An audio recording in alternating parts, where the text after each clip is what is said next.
You're watching the 2024 Minor League Cricket Championship presented by Yash Technologies.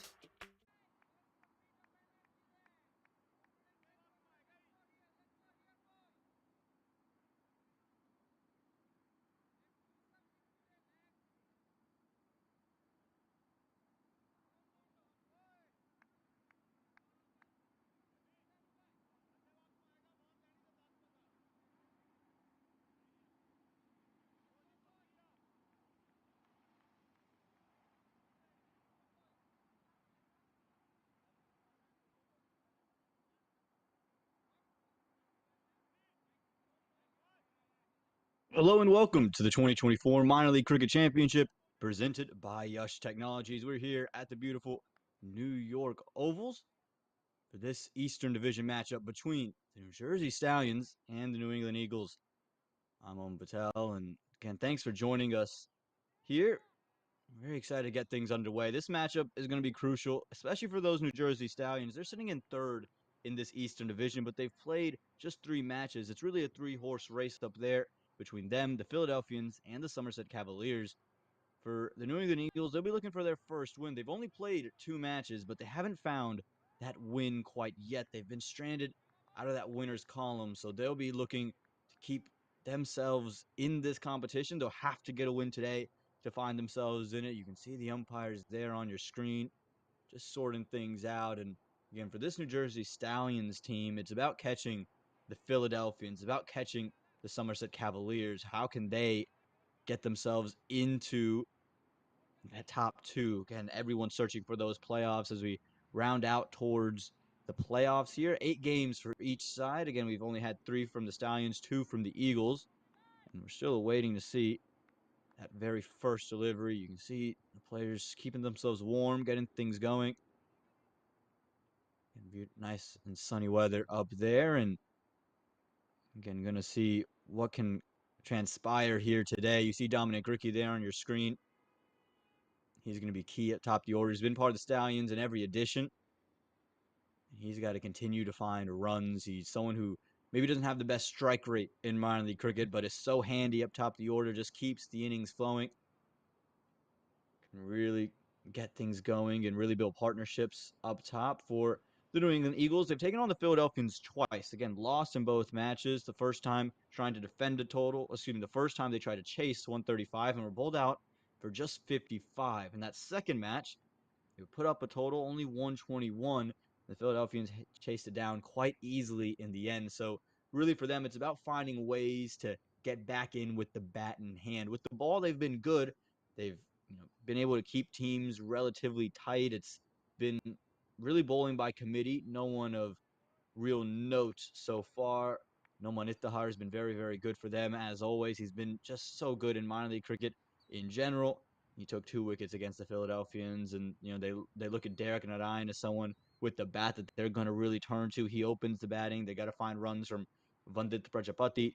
Apurva Maheshwaram for me at number 4 is someone who's really key for them. He's one of those young, exciting cricketers coming up through the ranks. He was one of the best batters in all the East last season for New England Eagles team that really surged late. So this is a unit that's got a couple of young guys, and it's not just Apurva. I think of Pranav Rao right underneath him. He's going to keep wicket. You see him there flying across the top of your screen.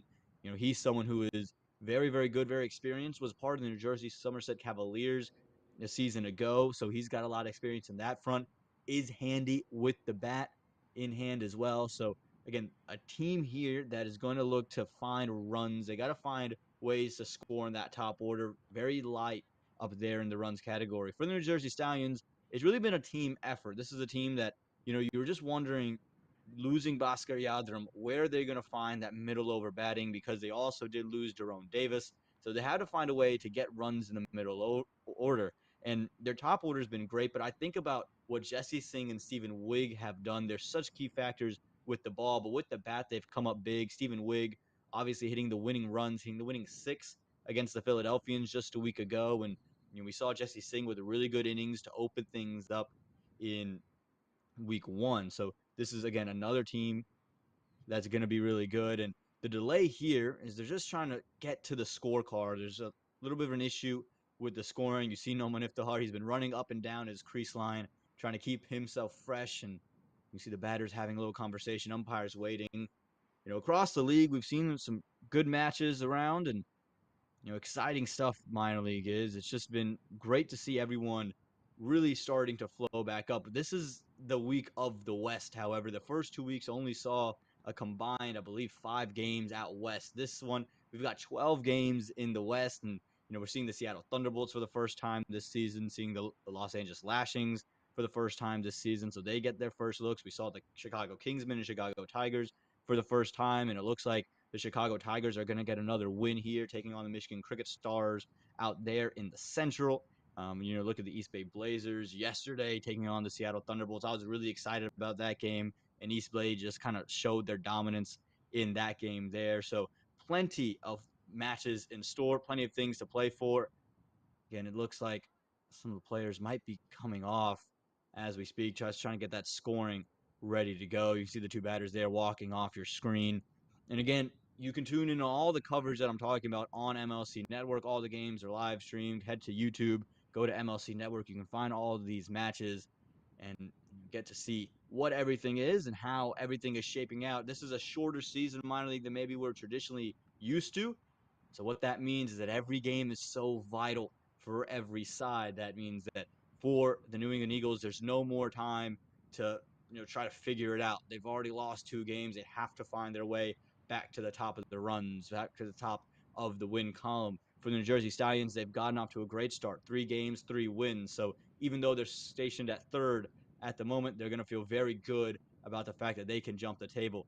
On there on your screen, you saw a put from Maheshram have a little fist bump with the openers, Dominic Ricky and company. And so, again, this is the beauty of minor league is in this right here.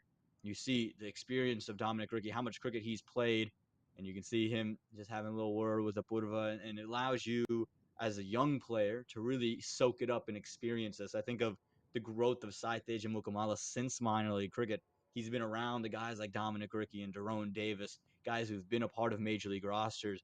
That's phenomenal. And that leads to development. And he's now been such a key factor for the USA side. Debuted in the T20s and scored 50 on debut, and then has the 100, his first 100 in the USA's biggest chase in ODI cricket. So this is the beauty of minor league. It's a developmental league. It builds cricketers, and not just the young cricketers. I think of major league cricket stars that have kind of come up through minor league cricket. I think of Hassan Khan out with Chicago.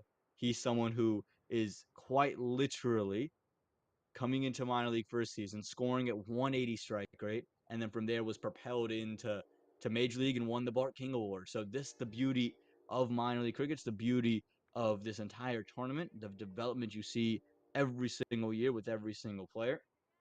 Again, still trying to work with the scoring in hand, and might just start with some paper scoring at the moment. Just again, going to wait official wording and try to get this game going. These a lot of cricket being played, and looks like a beautiful wicket there. Nice, some grass on the surface, so should be some swing on offer. Again, hasn't been the low scores of the East maybe that you were used to last season, where teams were struggling to get into the triple figures. This year there has been runs available, but it isn't a batting track. It isn't a flat batting track. There has to be some hard work done. You have to find ways to stick in, and the bowlers do have plenty to bowl on. That's why a slip is in place for Noman Iftihar. He's going to have to start off strong, get some wickets early, and really dive into this side. No Saitesh Mukamala. He's with the USA team. Here we go. First ball. And you can see it there. Plenty of swing.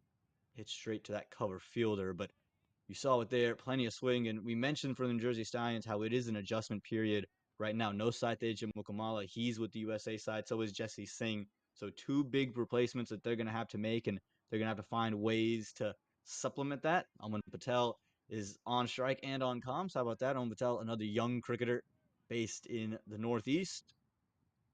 Dominic Ricky looking at the non-strikers end.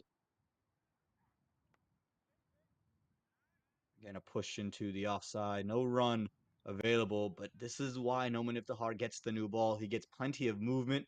He's got to find a length now. He's just been full on both occasions. Don't mind him being fullish, but if you can just pull that length back, that swing, that slip comes into place. For Patel, again, he's been around that one down spot or maybe opening alongside Saiteja Mukamala. He's been in the top order. Again, a lot more pressure on him without the USA national. There you go. You see it there from Manipatahar. That's really brilliant. Swinging away through the air and then straightening up as it leaves the bat. Just gives that little bit of hesitation to a batter like Aman Patel, who likes to play through the covers, likes to play those flowing drives.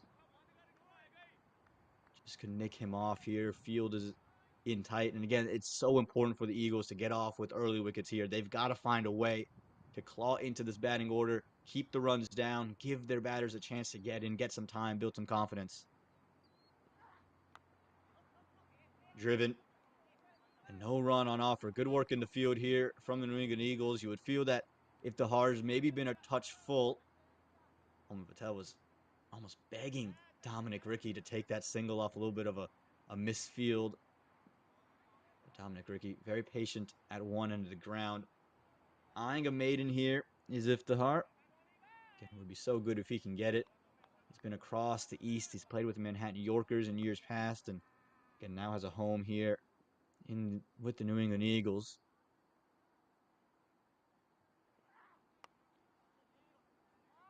Swinging again, this time gets through the offside.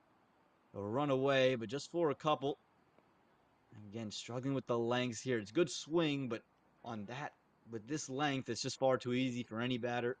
Any bit of bat's going to hurry on to the offside towards the boundary rope. Outfield thick-ish, you would say. Not as thick as maybe you would have assumed out east. We've seen thicker outfields, but this season, again, the batting tracks have been better. So is the outfield. From Patel, his first runs on the board now.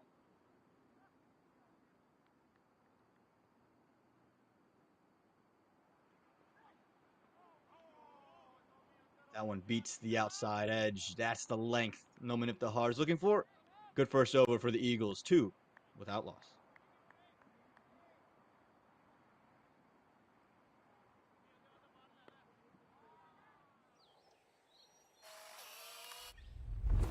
It's an impossible shot.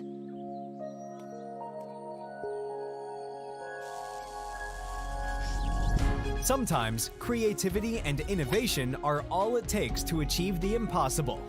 Yash Technologies, more than what you think.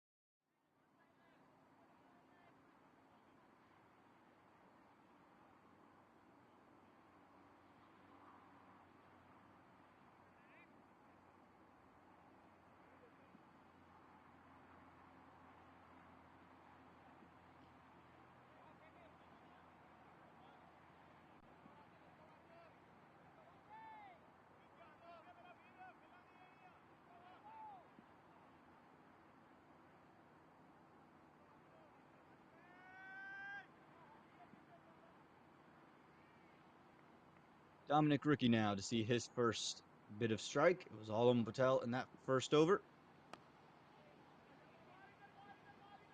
And no run available. You've seen the Eagles been very, very full so far. You saw a little stumble there from Maheshram, got caught in the ground. But very full have the Eagles been, both struggling with length. This time it's Vasudeva Reddy Malipalli. And for Vasudeva, he's got to find a way to hit a length. You can see he's someone who brings the ball back in to the right-hander versus Iftihar moves it away. So a good combination if you can hit the right areas. Yeah, that's it. That's the area you want to be operating in. That's just a stab from Ricky, a real nothing shot. You operate there, that's when the slip comes into place. That's when you open up the stumps as well. You saw how far his hands were from the pads. Again, with all this green grass, you have to take advantage of it. You know, almost interesting that the Stallions did win the toss and choose to bat first with all this grass. Don't expect it to die off, but be key to see how the pitch continues to develop. Too full that time, and it gets past fine leg. It'll race away towards the boundary. And the first one for the New Jersey Stallions.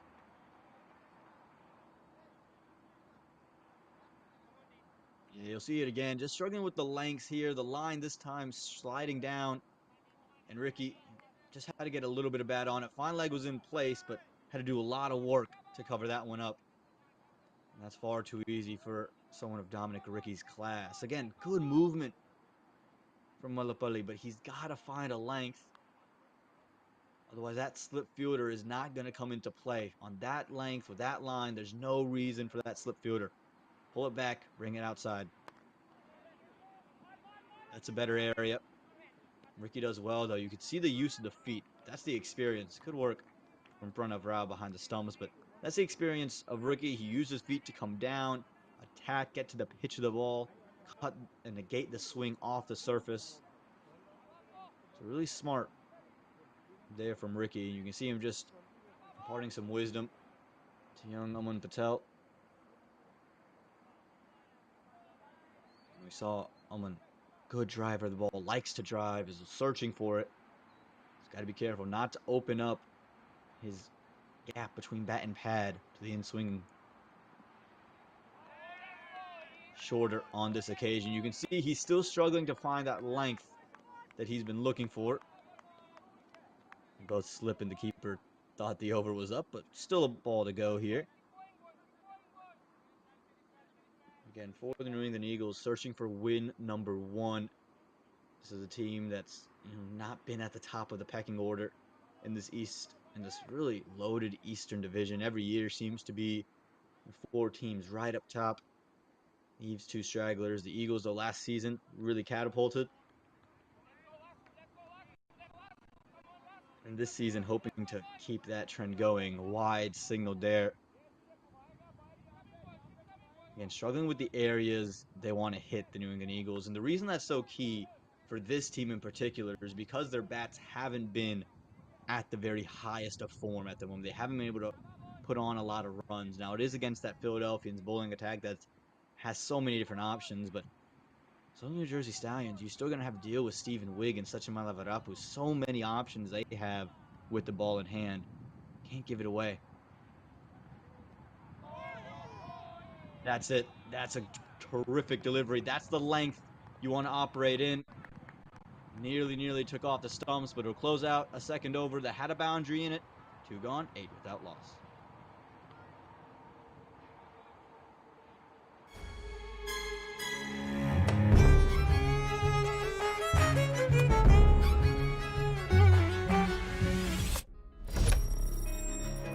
Even the best in the business needs a strategic partner to help them win. Yash Technologies, more than what you think.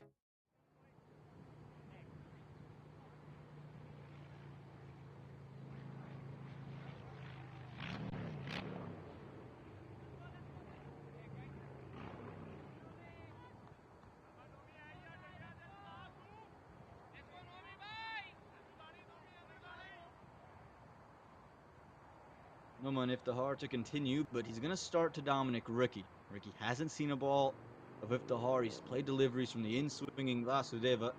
Now it's the away swing of Iftihar. Driven nicely. Be 1 run there. It's good running between the Stallion openers at the moment. They've understood that the balls aren't going to race away to the boundary, that there is movement on offer. And the best way to keep the runs flowing, especially with the tight bowling we've seen so far, those ones, keep it moving. I think it's a lost art, especially in the power play. Oftentimes you see batters start to swing for broke and go for broke, and yes, it works on maybe tracks that are more batter friendly. These tracks, you got to find your singles. Edged and dropped. It was really going to be there for first slip. In front of Rao. Try to go one-handed out to his right, and he put it down. Aman Patel giving a life just with 2 runs to his name. That's devastating. Iftihar finally found a length. Should have been rewarded with the wicket. Instead, it goes down.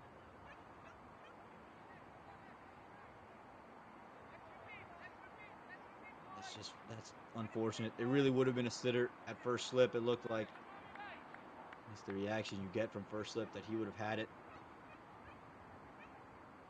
How does Iftihar respond?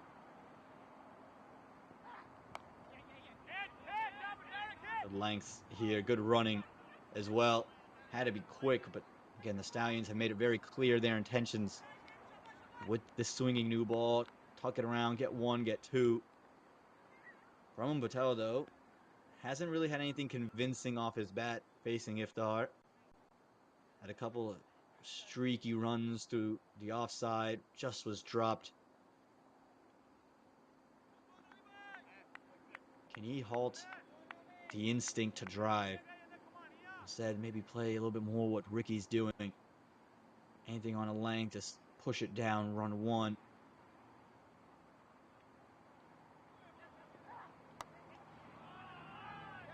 Oh, that's glorious. Forget what I said. Don't forget to drive. A touch fuller, and Patel takes it over the top for 4.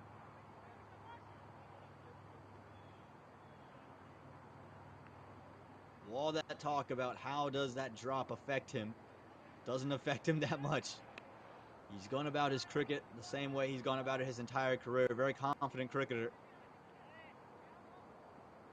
Saw that it was a bit fuller and just threw his hands at it. Very in control of that shot. No fielder out in the deep over there. Very safe once he cleared the infield. Real statement piece from Patel. How costly is that drop going to be? Here's that look, that shot again. Touch fuller. Just magnificent. No greater stroke in cricket.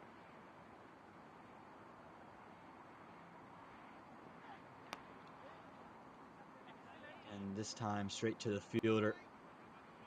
Iftar, he found his length for really 2 deliveries. The one that was edged in that following delivery to Dominic Ricky. Not back to being too full. Again, you do want to swing it, but you want to swing it off that length. He's got to pull it back. One delivery left in the over.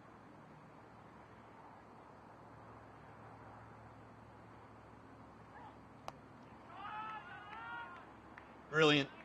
Once again over the covers, this time bigger and better. Patel, this time it's 6.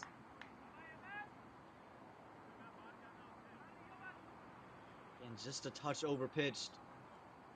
And a lovely driver of the cricket ball gets it over extra cover. Again, a statement piece after being dropped. Shouldn't have given her life. Close out that 3rd over. 21 without loss.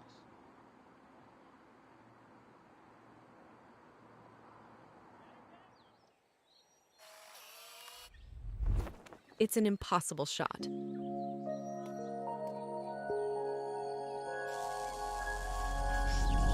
Sometimes creativity and innovation are all it takes to achieve the impossible. Yash Technologies, more than what you think.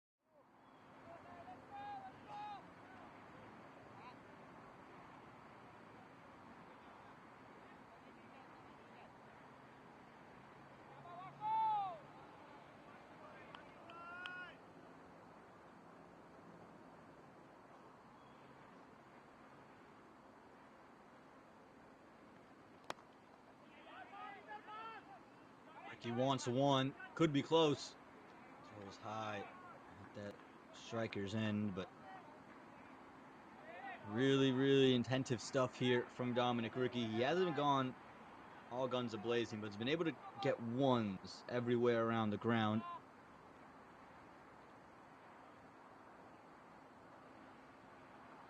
And that score, 21 after 3 overs.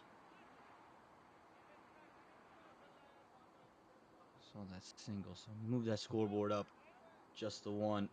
But for Vasudeva, he's got to find his length. Remember, struggle with that. The last delivery of his first over, that's where his length was brilliant. He nearly cleaned up Patel on that delivery. Can he do something similar here? Starts with a wide. Again, he's just trying to control the line because he's moving it in quite a long way. But he is really struggling at the moment. Runs aplenty now for the New Jersey Stallions.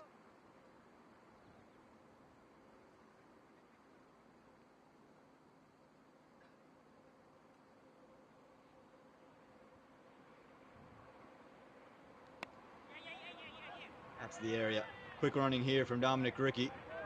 And again, that's what quick running does. It puts pressure on the fielders to be very quick to get it in their hands and get it out. Ricky, because of those boundaries from Aman Patel, now this innings is starting to find real flow. Those singles now mean something to the New Jersey Stallions. And it's just, again, impressive experience and intent from Ricky. He's done this with Saitesh Mukamala his entire minor league career. He's now doing it with Aman Patel, the 23-year-old. Flicked and flicked away.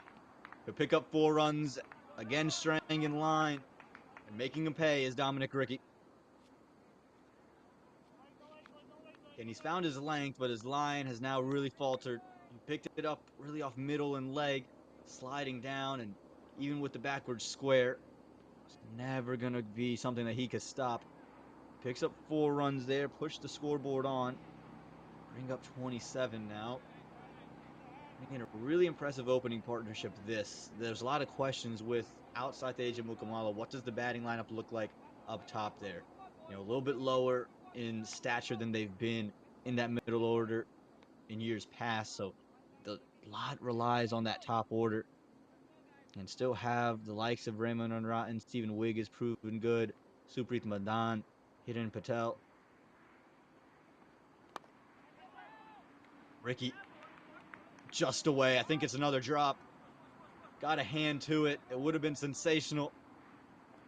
It was in the air for a while. A lot of work for Midon Ardua. Had to move a long ways to his left and dive out there. Just unable to do it. Again, with all the missed chances we've seen, it's going to really hurt this New England Eagles side. Just take a second look at this. It's use of the feet here from Ricky, trying to go over the top. Bottom half of the bat. Dipping on him. Just never got his hands in a good place. Again, had to move to his left quite a bit.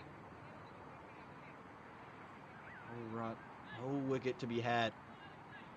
A little bit of change of field now. Slip is going to move out of place, but now each opener has been given a life.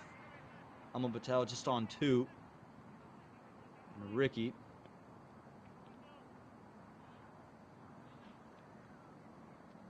On 8. This time cut. And cut through the infield. That's brilliant. That's the Dominic Ricky we've come to expect. And he'll pick up 4 more. His second boundary in the over. And really nice. 2 wide this time. He's been too straight and now getting 2 wide.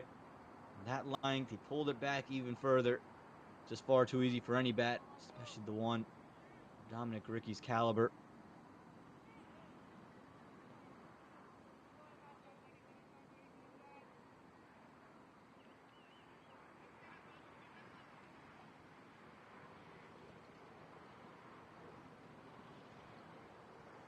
On delivery, left in the over. And just a little bit of extra balance as Ricky just looked to nudge it in to that offside. But a good over here for the New Jersey Stallions. 34 for 9.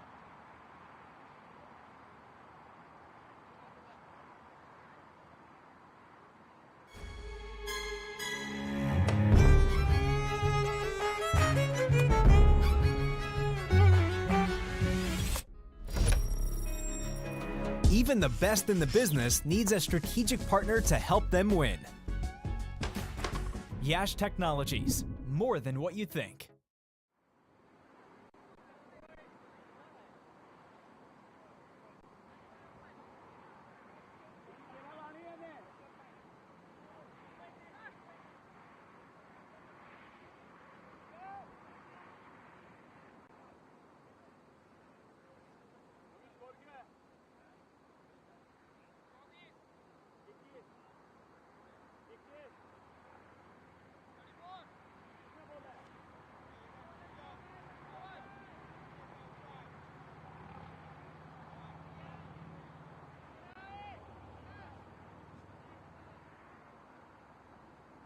Pace into the attack this time. It's Naseem coming in with ball in hand, trying to stifle this New Jersey Stallions attack who have just started to get going.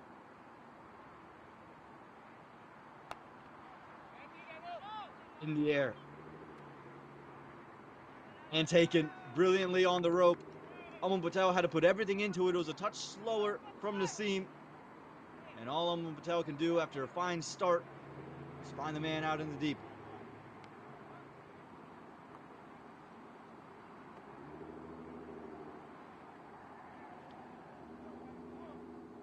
You can see it here, movement as well, but it's slower than every other bowler so far. He tried to muscle it over the top, and really well done on the boundary rope. Got to catch it high over his head, keep the feet in bounds, and does it quite well. And the New England Eagles, they pick up wicket number 1 in the form of Aman Patel. It's now 34 for 1.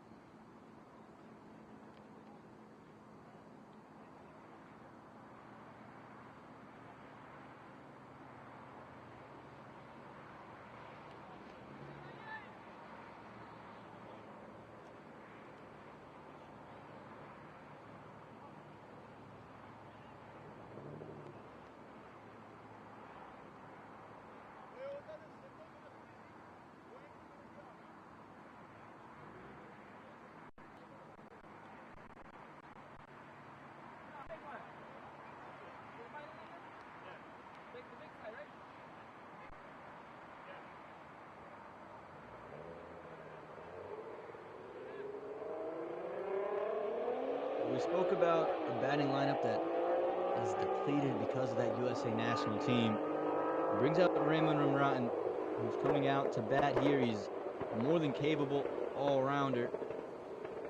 He's going to have some heavy shoes to fill. A little bit more responsibility needed here with the bat from him. He's more than capable of it. But a new position, batting at number 3 and 34 for 1.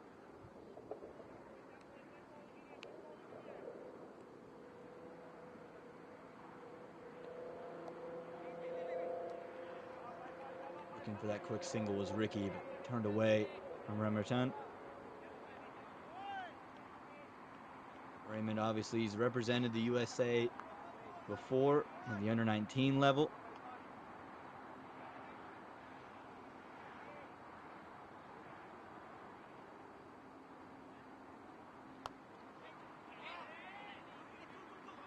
At his first runs, gets through the infield. Be a couple here, and like we talked about, Raymond, someone who's played at the under-19 level for the USA, and he's only 24 years old in his own right, born in Secaucus, New Jersey. More known for what he does with the ball. Again, bowls. A ball spinning away from those right-handers, a little bit of leg break. So for Raymond, it's really an opportunity here to score runs with the bat. Highest score as an under-19 member was 34. That was against Canada back in 2017. So he's looking to make a claim to be a part of that USA team.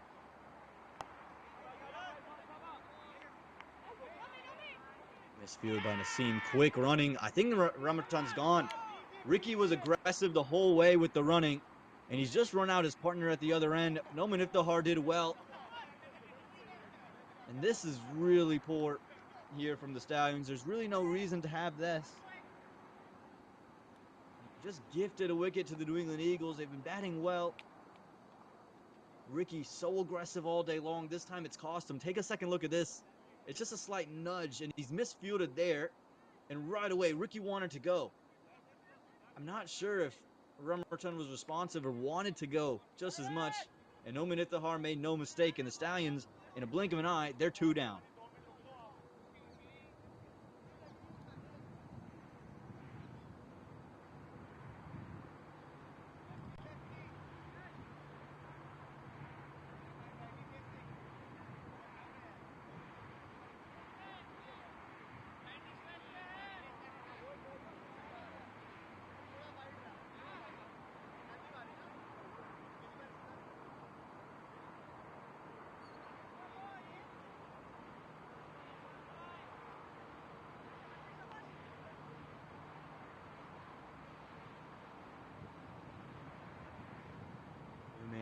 the Stallions.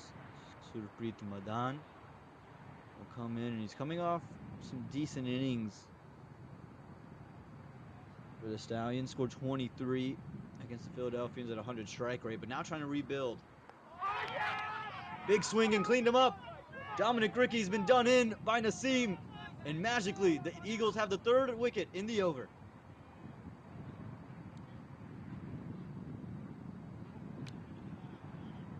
This is quite brilliant stuff here from Naseem. It's swung back a long way. If you're on Naseem, he's been bringing everything back in. It's been slower, but the key for me has been his lengths all throughout his innings. He's been bowling so tight and so good on that very spot, letting the ball swing around from there. And that one swung back a long ways. And Ricky was just looking to give a poke at it. Just take another look. He's just looking to give this little poke, this little nudge. Clear gap between bat and pad. And Naseem takes advantage. And the New England Eagles, they're pumped up. They've picked up wicket number 3.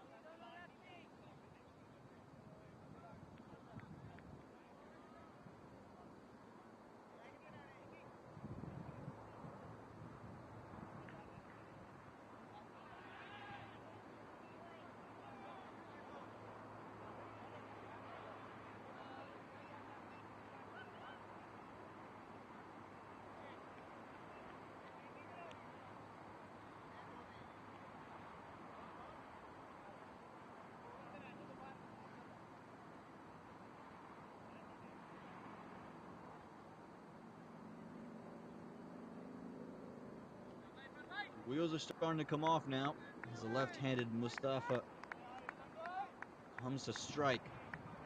And now 2 men in the middle. Rojo Mustafa, Surpreet Madan haven't faced a delivery. And Naseem, he's on a hat trick. And picks it up. Big shout. No, says no. It was very, very close.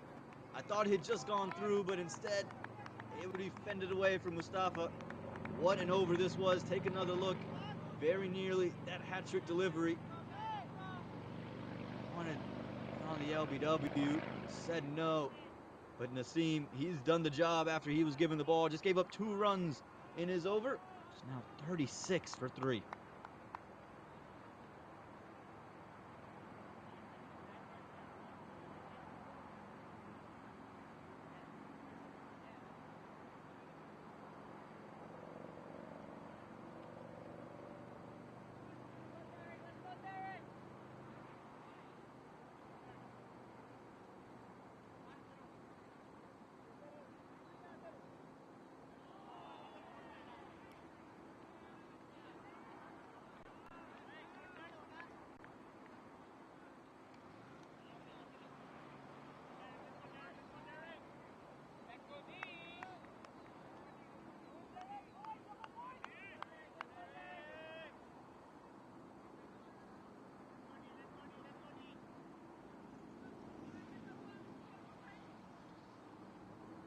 Wondering when you'd see it, and it's Derek Narain coming into the attack. A run available, maybe a quick one. No, they'll settle without it. Narain's got that Bhaskar Yadram type of action. Again, very highly touted cricketer. And what are you talking about with the Bhaskar Yadram action? It's almost wrong-footed, over-the-top action that's really a lot of hip-shoulder separation.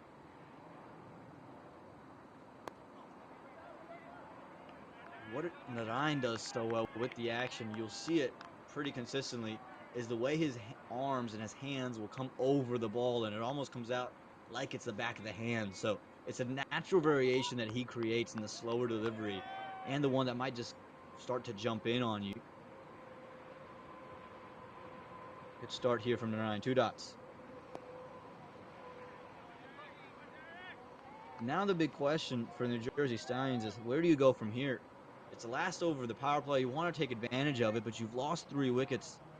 35 runs on the board. Again, the Stallions have been perfect so far this season. You can really see the miss. Saite Jamukamala. Picked up. And straight to the fielder. Wickets falling in a hurry. And the Jersey Stallions, they're 4 down.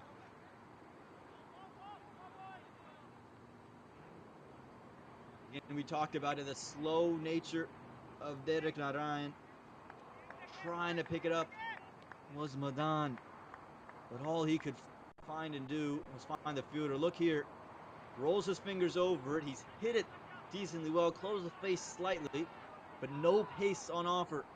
Fielder in place, and Rizwan, who's in slips earlier, makes no mistake, and the fourth wicket falls, and New Jersey Stallions at 36 for 4.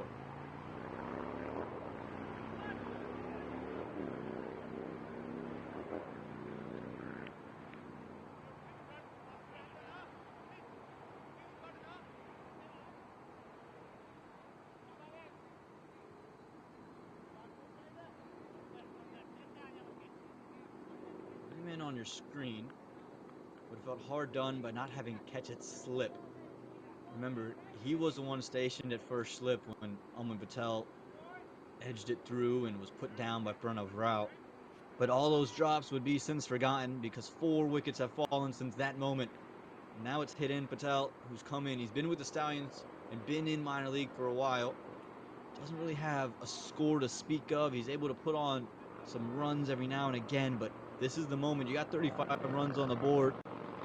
Scored 15 off 14 against the Philadelphians last week, and in limited opportunities to bat. Often is tucked down the order and hidden by a very strong middle order. This season, it's all about him. Very nearly a run out there for Mustafa. You can see Narayan, he's very clued into the fact that Mustafa was looking for that quick single. And Narayan is just such a cool customer in nature. You can see a smile on his face, kind of a grimace at times, but really doesn't ride the highs and lows, keeps himself at an even keel. That one's cut it a long way. It's a wicket maiden to close the power play for Derek Narayan. Score now reads 36 for 4. Whoever you are, on the field, the dream is what drives us. Gear up for your dreams. Shop now at dreamcricketstore.com.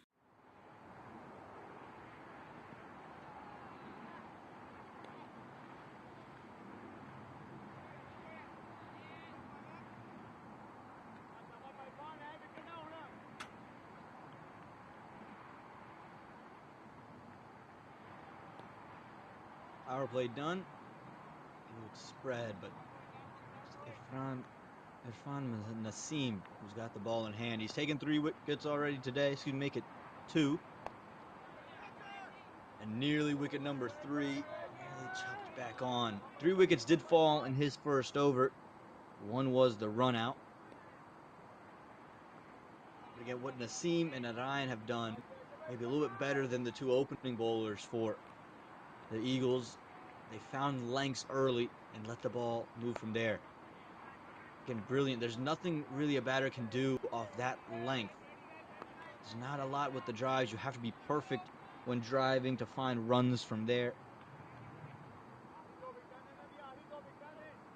And so far, the New England Eagles, it's been all good all the way through the day. Maniftahar, not just the opening bowler, but the captain of this side, and he'll be happy with what his troops have done so far. Again, this is a team that's looking for their first win. Trying to keep themselves amongst that playoff hunt. Trying to get to those Super Sixes.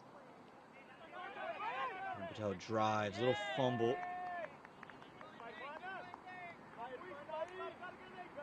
Run on offer. It's good work here from the Eagles, and again, for Naseem to come in and bowl the way he's bowling.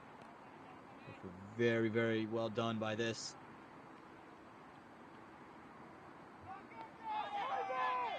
This one, I think maybe just came off the pad. No wide detected, so a little bit of pad on the way through. Athletic work from Pranav Rao. He's very, very active behind the stumps, always in the matchup, always in the game.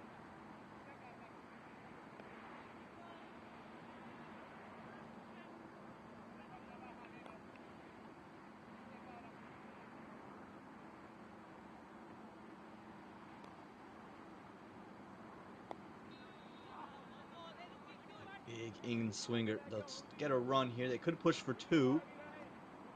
It looks like they'll just settle for the 1 run. And again, these quiet overs are going to add up. I think it doesn't get it. You know, oftentimes in grounds, you see there's that middle phase where things slow up and then you're able to accelerate. But there aren't enough runs here in the power play to just go at 2 runs and over. There really isn't any amount of runs that are enough to just go at 2 and over. You have to find ways to score. This one's nudged into the onside for 1. They'll get 3, but on this green top, scoring is going to be difficult. Score now reads 39 for 4.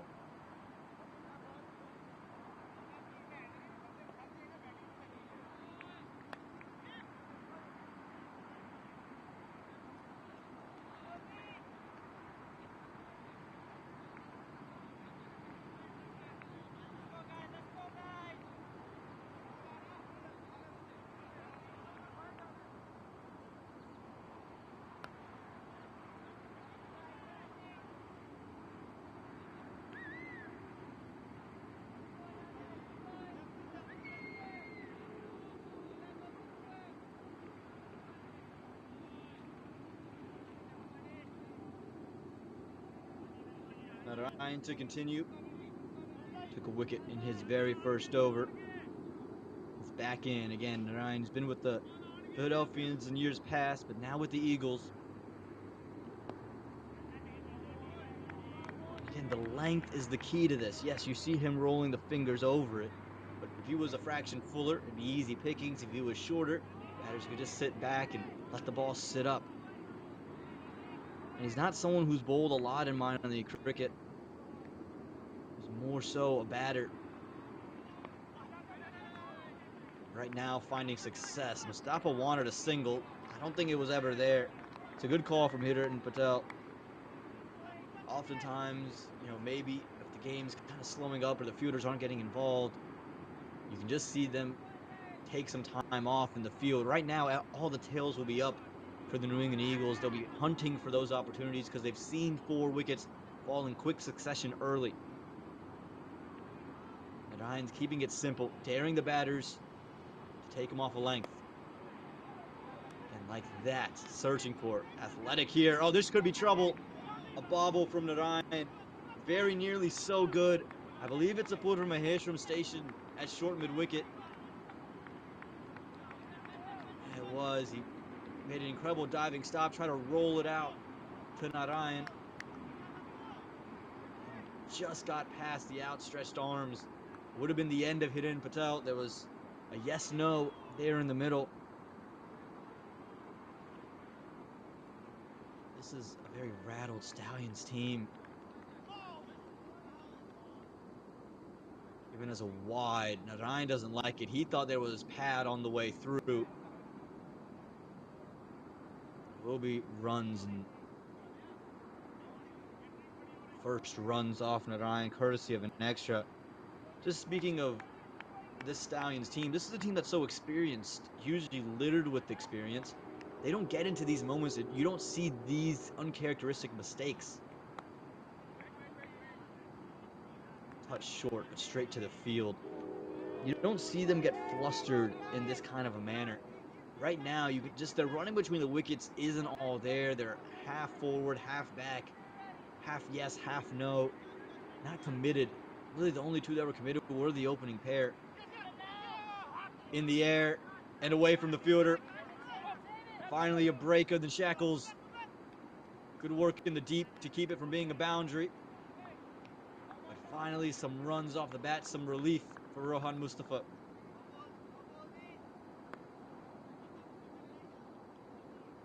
Yeah, I'll just go down as 2 runs on the score sheet, but how vital are those 2 runs? Speaking in the context of this game and the way it's going, just trying to give your batters any bit of confidence. Just 4 runs from 9 balls. Push just outside of the outstretched arm.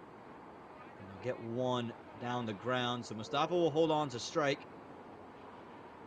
And at the close of the 8th over, it's 43 for 4.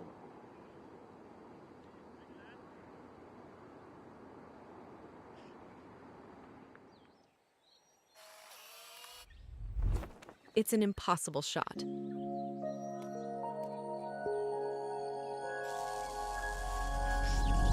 Sometimes creativity and innovation are all it takes to achieve the impossible.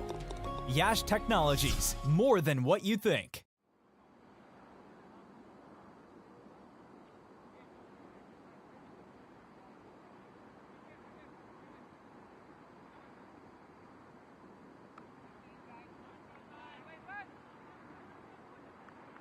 Risky business, 3 in a row. In the air, just in front of short third. Direct hit would have been out as well.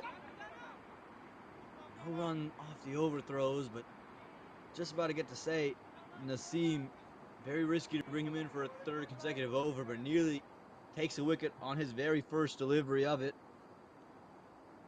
Just fell in between run of Brow and third man. But I like this move from Captain Iftihar. On this green top, let the ball swing. And it keeps the batters at bay as well, right? You saw Mustafa. The reason he's looking to play that big stroke is because he's seen so many dot balls. They're trying to get a move on. But with the way the ball is moving, you just have to give it some respect. And there's not a lot of pace on Naseem. He's not rifling it in quick, so you have to create your own power plus play with the swing. This time through Naseem, they'll pick up one down the ground. And again, this was an interesting decision to win the toss, choose to bat with this much grass on the surface. You just had to expect it to move around.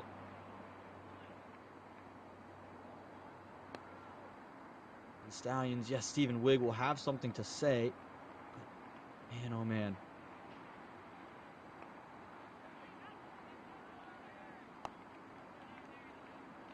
Just pushed into the onside. No run available. This is not the start the Stallions would have liked after winning the toss, choosing to bat first. They wouldn't have wanted to see Mustafa nor Patel in the 9th over. Would have hoped it would have been closer to the 15th. You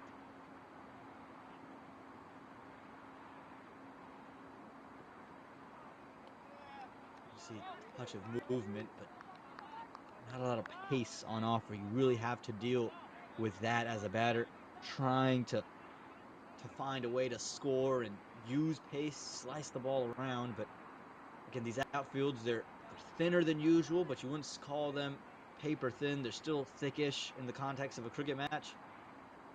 So a lot of power required to even score on the ground. This one off the pads, could be close to the non-striker's end. Never got there, but again, this is what pressure does, creates confusion, and another 2-run over. And at the end of 9, it's 45 for 4.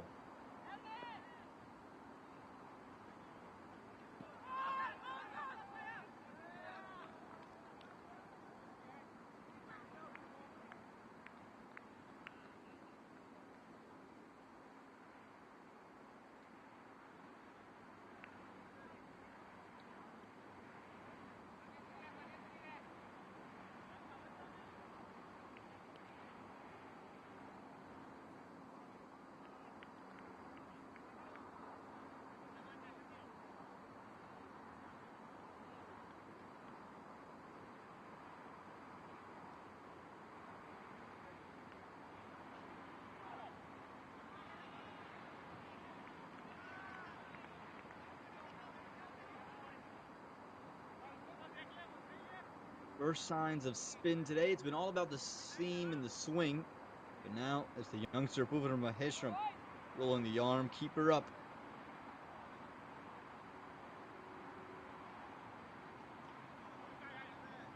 Big turn there for Maheshram. And Maheshram in minor league cricket, through 11 innings, he's taken 10 wickets. Someone who can take wickets, an economy just above 7, you would say in the East, on the more expensive side rather than not. Again, a very touted young cricketer.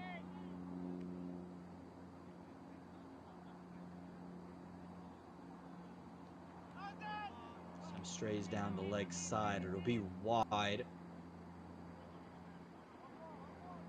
And for Maheshram, again, The line is going to be so key here. The length will also be vital. We've seen it turn, so there's a couple of patches. I'm interested to see if it turns as much to the left-hander away as it did to the right-hander back in. Sliced in the air and away. Spin on the ball, runs on the board for Rohan Mustafa. He's picked this over as the one to break the shackles, and a good start here. 6 runs from the first 2 deliveries. Again, you can just see Mustafa waiting on it. Got a little bit of width and not as much turn. You see there's way more grass on the offside for the lefty. There's a little patch of dirt that you can hit to turn it there, but if you're out in the grassy area, runs are going to flow. That's better. Straighter, and they'll get the quick single as well. This is good, though, from the Stallions. They've recognized that there is no more the ball swinging. This is the opportunity to score, and rather ironically, it's the left-hander that might have the best opportunity to the right, to the off spinner. Usually with the right-handed off spinner, the ball spinning back in to the right-handed batter, you expect them to be the aggressor. With those lack of grassy areas there, ball's going to turn. This is in the air, and well played. They'll pick up a couple of runs here. Pranav Rao's got to do a lot of work. Just get 1 for the work. Really good here from Pranav Rao. I thought that should have been 2. Really could have gotten off the blocks a little hotter, but maybe wanting to give Mustafa the best opportunity and the most opportunity to see Apurva Maheshwaram. And I'm curious to see if there is more spin involved here for the New England Eagles, or do they look to continue with pace? Again, how do you save your options now? You still have the 2 overs of Iftihar. You still have the 1 over of Irfan Naseem. 2 overs of Derek Narayan to come. So there's still options. Curious to see how they utilize them. Ordered in quicker. And again, that's the area where it will turn. You can see the grass has worn off there. So that's the area where in some heat, it's going to bake down a little bit more. You can see he's quicker through the air as well, Maheshwaram. And it might be just an Eastern Conference spinner thing that the curls on display. You see Yasser Mohammed with the Manhattan Yorkers doing it. Maybe just an Eastern bowler type of thing, because Arya Garg for the Manhattan Yorkers does it too. Maheshwaram taking a page out of that playbook. Chipped just short, just falls short of Derek Narayan. A good over, though, for the New Jersey Stallions. They found runs, and they found runs in a hurry. Take a look at this first. It was in the air for a while, and just fell short of Narayan. Very nearly the 5th wicket, but instead 8 runs come from the over. And at the end of over number 10, it's 53 for 4.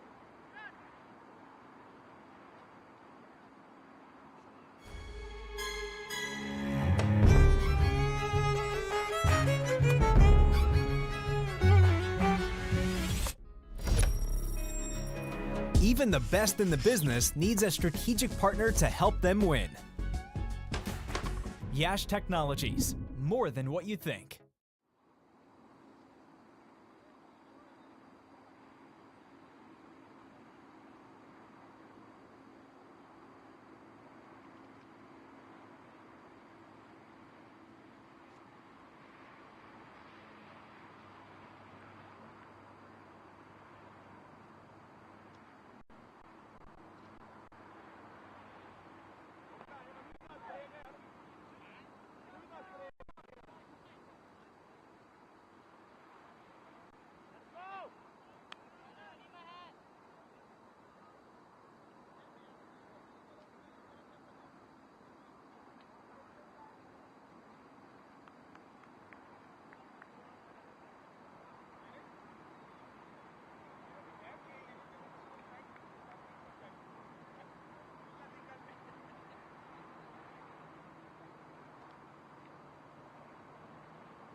just before the break, we spoke about options. Where do the New England Eagles go in the last 10? Who do they look at to bowl, and how do they elect to use the remainder of these overs? Is it more spin? Is it pace on the ball? And it is going to be pace on the ball. It's Vandit Prajapati, left arm seamer here. And with the amount of swing, with the amount of green grass, it seems like that's the way to operate. Now, the one thing you'll notice on this wicket, you've seen a little bit it start to open up quite a bit. Get to that in a second. Short, pulled away. There'll just be one run. Really gonna feel hard done by that hit in Patel. Should have put that delivery away. That was the one. It's loose. It's kind of sat up and asked to be hit. But speaking of the pitch opening up, you talk about the spin options for the New Jersey Stallions. I think of such a Malavarapu, Raymond Rotten, plenty of those spinners that you see. Anirudh the Manual.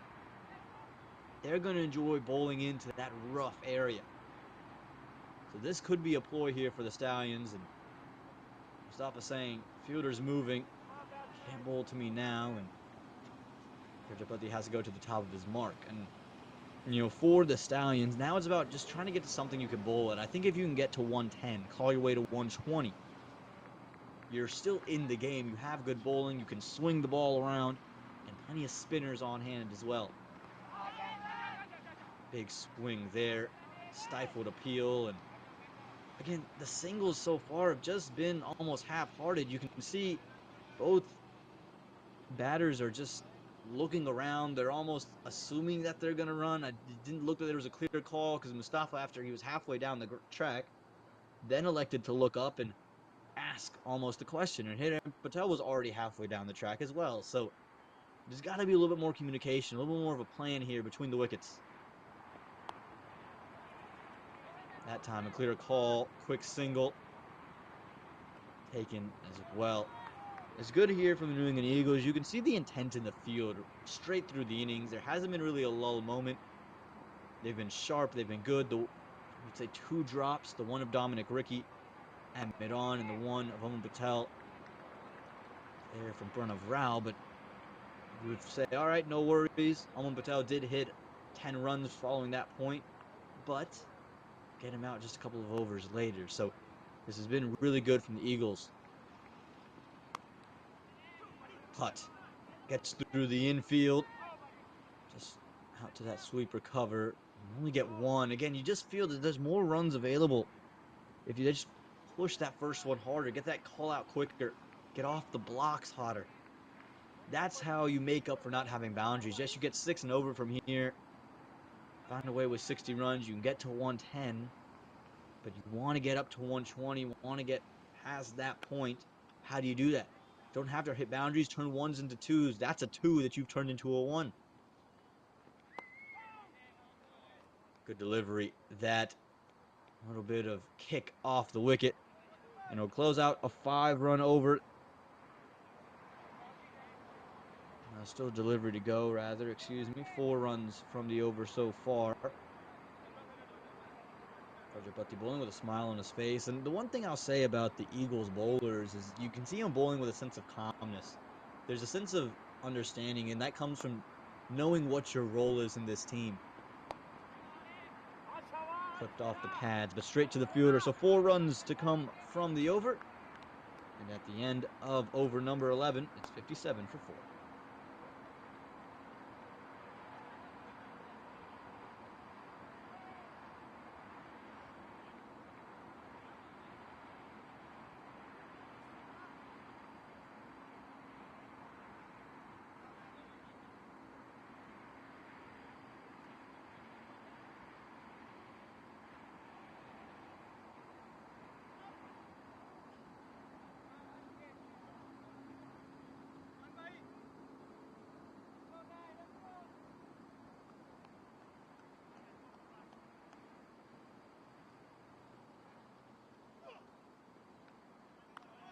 Turn for Maheshram, continuing with the spin. And since he's been closer to stumps, that's where he's been really, really good.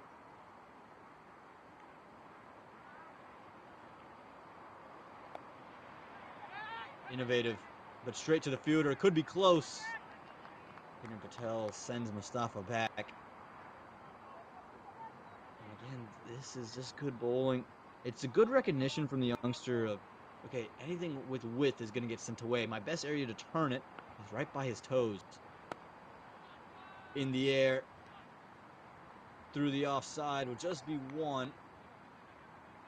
And this is really my problem here. You look at Mustafa, you see him turn once it's thrown, saying, oh, let's go two. If you want two, you got to take that first one quicker. That's just the basics of the game. Those are fundamentals. If you take that first one quicker, now you have the option. And I think at some point, these two, they're building a little bit of a partnership, but they have to understand that they've been out there for quite some time together. Remember, both have been out there 0 off 0. And from there, they've played 36 deliveries between them. Into the onside, straight to the man. Hiran Patel trying to break the shackles. Can only find the man out in the deep, and Mapudra Maheshram picks up wicket number 5.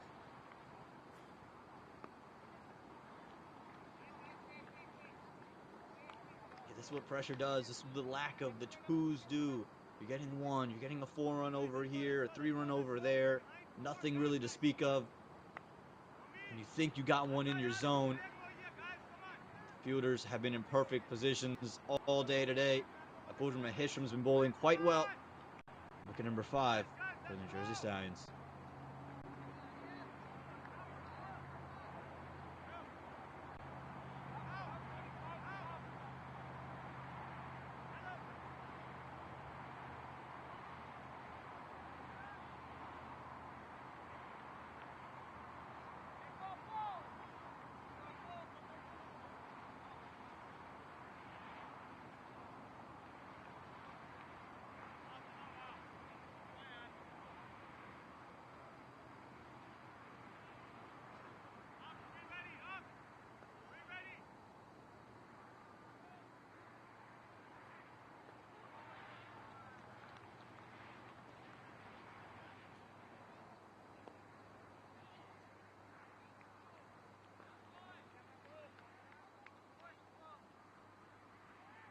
We'll get a youngster matchup here.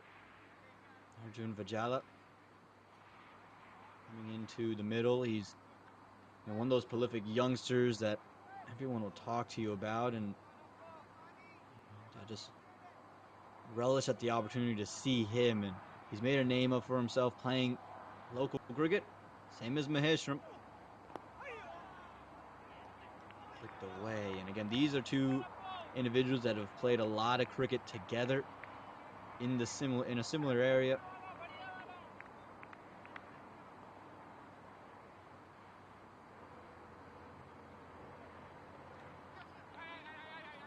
Gentle nudge, find his first runs there down the ground behind the wicketkeeper, and he'll close out what's been a good 12th over here for the New England Eagles. They've just kept their foot on the gas. It's 59 for 5.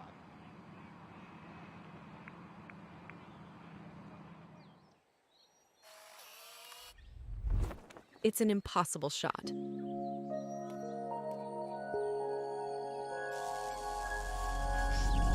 Sometimes creativity and innovation are all it takes to achieve the impossible.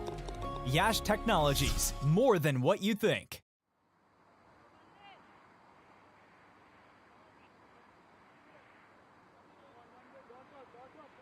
Prajapati will continue, and he's going to start with Vajala. And Vajala is someone who is known as an all-rounder, and he's played in so many competitions across the circuit. Outside edge there. Pick up 1. That one trickled really to the boundary rope. Just held up. Yeah, Vajala the MLC Junior Championship averages 36 with a strike rate of 79, a high score of 99, and it is a longer format. The MLC Junior Championship gives you an opportunity to play 50 over cricket. So he's someone who has the pedigree to stand with the bat. He's got to build a partnership with the other man. And Mustafa, he'll get bat on that. Valuable runs adding up here. It'll trickle towards the boundary. Prajapati, the rare freebie from the Eagles, and Mustafa makes him pay. Yeah, it's just poor from Prajapati. He's been good all day. The lengths have been good. This one got away from him too straight. Really no chance for deep backward square. And I like the intent from Rohan Mustafa. Again, it's not a ridiculous shot. It's not a crazy, amazing shot. But you would sit there and say, could he easily just said, oh, that's well wide. Instead, looks to gain more runs from that. That boundary is vital.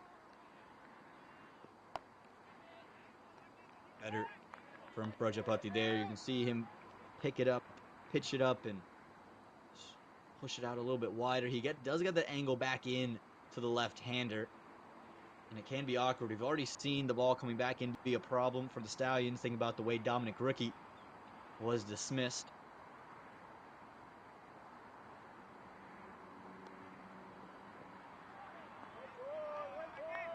Good there, the length better. But what that early boundary does is even with those 2 dots, you have 5 runs in the over. Okay, we just need to find a way to manage to get ourselves to 7. Can we get ourselves to 8 with 2 deliveries to go? So it's a 2, it's a 1. It creates an easier equation every over if you can find that big scoring option early. So if you're the Eagles, you can't gift them those balls. You have to make them earn it. If they're going to hit boundaries, let them do it. Don't let them get it easy. And short. This time, better line. They'll get 1. They could push for 2. Just settle for the 1. Probably the right call in the end as well. But this will also be a real key for me as they continue to look through and try to push towards those last 5 overs. What does the intent between the wickets look like? Yes, your intent with the bat matters. But the way you stifle teams and keep yourself in the game, you get the running right. You run with the right intent. You have the right mindset as you go. And for Mustafa, use the young legs of Arjun. Very quick, very tall. Gets between the wickets quickly. He's a fast bowler by trade as well, so he's got the ability to run through. There's also be a real opportunity for Vijala. A lot of times the youngsters don't get the opportunities to be match winners. This is an opportunity for the young man to become a match winner, to score some runs and to put pressure back onto this New England Eagles team. And he'll close out yet another good over here for the New England Eagles at the end of 13, 65 for 5.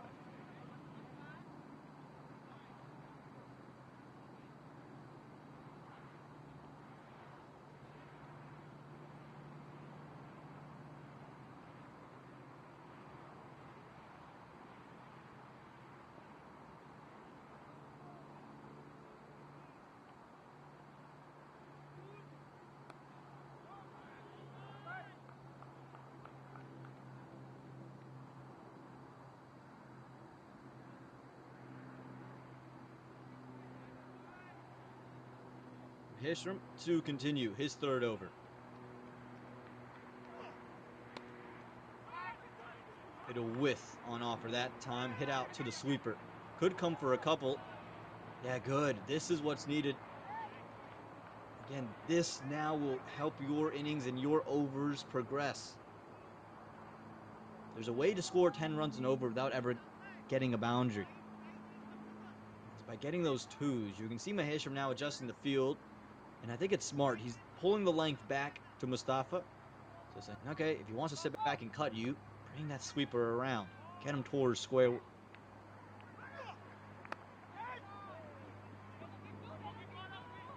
Hit right out to that sweeper cover. That way, no second run on offer. But you can see on that throwback, there was an opportunity for the Stallions to decide whether they wanted to take 2. They were in position. They'd already made the call. And the hands were already in position. That's good running. That's good intent from the Stallions. That's what's needed. Again, yes, that boundary is going to help. But what can you do to get them? Get 2s, push. Fundamentals are so key in T20 cricket. Down the ground, Arjun Vijala's got it very straight and very big. It goes all the way for 6. The young man hits his first boundary of the day.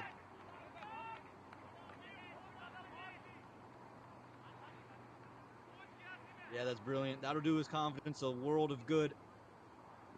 And he's known for what he can do with the bat. He's someone who can provide the bat. And it is his first boundary, excuse me, his first or second six in minor league cricket. How about this? Looks for it again. This one's gone much higher. I don't know if he's got the distance. It falls in no man's land. And they'll get 2 off of it as well. It's good running there, a touch of fortune, but fortune favors the bold, and right now it favors Arjun Vijala. Look at this. That's the first one. Bit of width. Was able to get it all the way. Second one was much straighter. That's what caused the missed hit.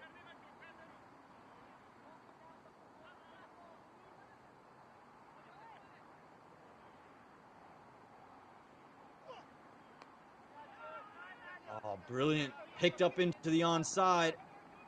Just spin off to the fielder. Very nearly another boundary. This is good batting from Arjun Vijala. He's finding areas and places to attack to score.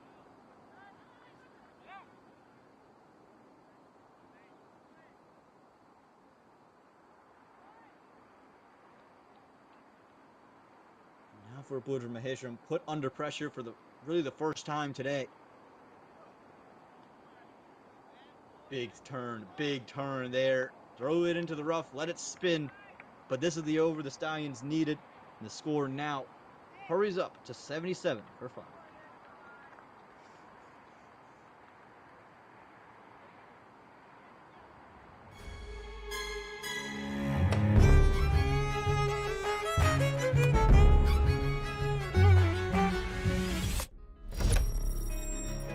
Even the best in the business needs a strategic partner to help them win. Yash Technologies, more than what you think.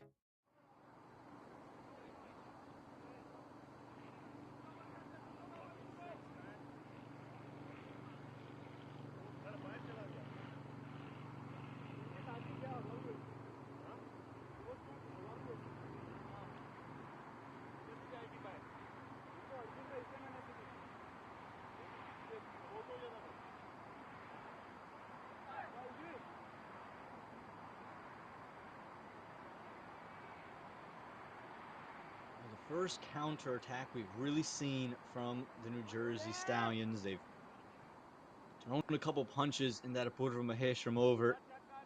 Fight themselves back into this match. It brings on more spin. This time it's leg spin on offer, starting to Vijala. A little tick down the onside. Be hard done by it. Really gets away with that. Does Unch. Vijala would have hoped he could have gotten more bat on it, just enough to keep it away from Pranav Rao. As it's Ashraf who's coming to the attack. 2 runs off the bat there.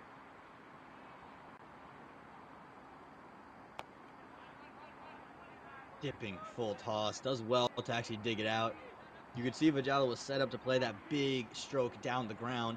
Was very watchful in it. You can see Unch gets a lot of revs over it. You can see it's a high arm action. Fingers coming over the ball. Whipping it down, and when you do that, you're able to create revs, and that creates dip. And with that dip, it's always tough to go about your business as a batter hitting through the line. That was the Gugu there from the back of the hand. Mustafa was almost watching it. There's no time to play and leave anymore. You're in the 15th over. You've got to find runs. Can't let Usman Ashraf get going. That one's gone through front of Rao. I'm not sure if any bat or pad has come off of it. Mustafa wanted that reverse sweep. Waiting for the umpire's signal. Looks like it will be considered runs off the bat. 2 of them. So unconventional way to score runs so far, but nonetheless, there are runs on the board.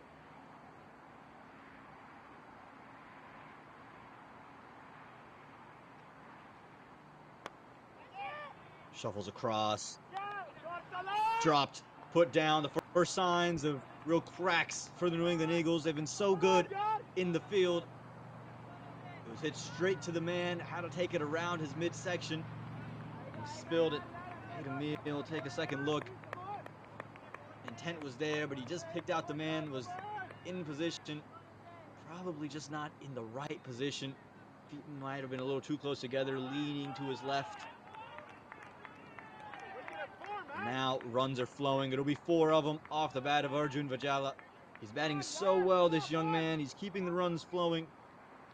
And he's gotten in and really been the aggressor. Now 18 runs from 10 deliveries.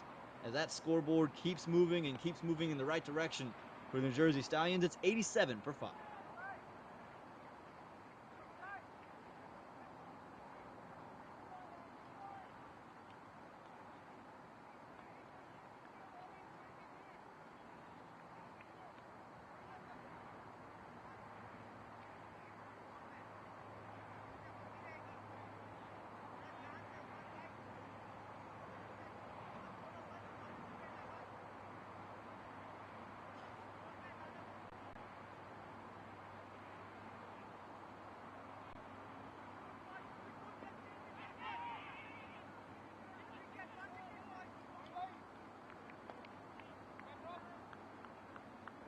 Spin has not done it for the New England Eagles. It's been about the pace. That's where they've been at their best.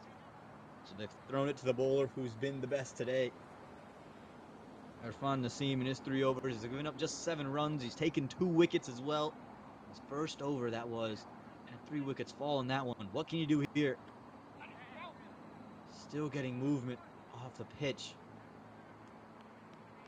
And this is the battle now. Vajala's come in and been the aggressor. He's been the one to find runs.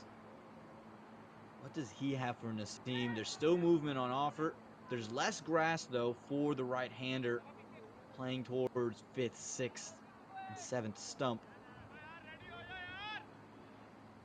So is he able to find that? Naseem, does he go to the rough? Does he pull it back and try to hit the grass and let it seam? This is a real challenge here. How does Vajala deal with it? You can see there's that nip available. It's just keeping Vajala at bay. He's not able to free his arms the way he would like to. That's why they go to Naseem here. And Noman Iftikhar has overs left. Plenty of his pacers, but you talk about the options you have. You have 2 from Iftikhar. You have 2 from Vasudev already. 2 more from Derek Narayan. There's 1 more from Maheshram. 2 more from Vandit Prajapati. So plenty overs. Big slash. No run there. Could be close. Wrong end. Throw came to... Oh! That might have been the weirdest way to get to the stumps. It did not come off his hands there for Naseem. I think it came off the knee to get on to leg stump in a stifled appeal. Good work there from Mustafa. That was intent from him. You can see him have a chat with Vajala to go swing, and if you don't get it, we're going to run through the buys, and done that there.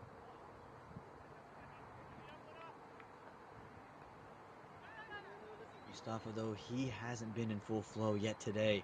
Can he find a way to score some boundaries? Advances, just 1 down the ground.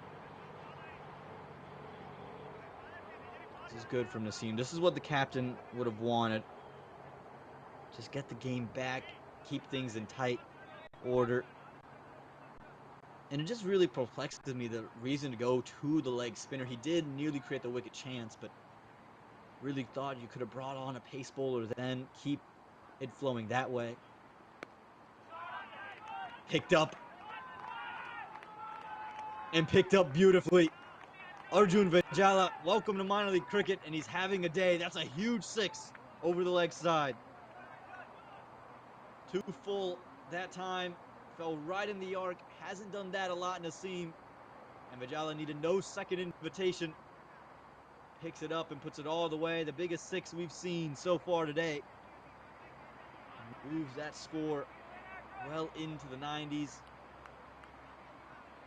96 runs on the board. Vajala with 25 of them to his name. Just 13 deliveries. And we talked about how this was a tough wicket to bat on. Hasn't seemed to matter. trying to go into the onside. Instead, comes off the body. It will be a dot ball to close it, but that 6 just changes the complexion of the over. 10 runs coming from it. 9 runs coming from it. Make it 96 for the loss of 5.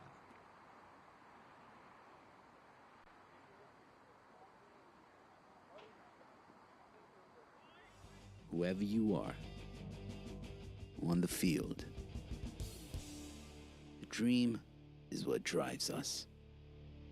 Gear up for your dreams. Shop now at dreamcricketstore.com.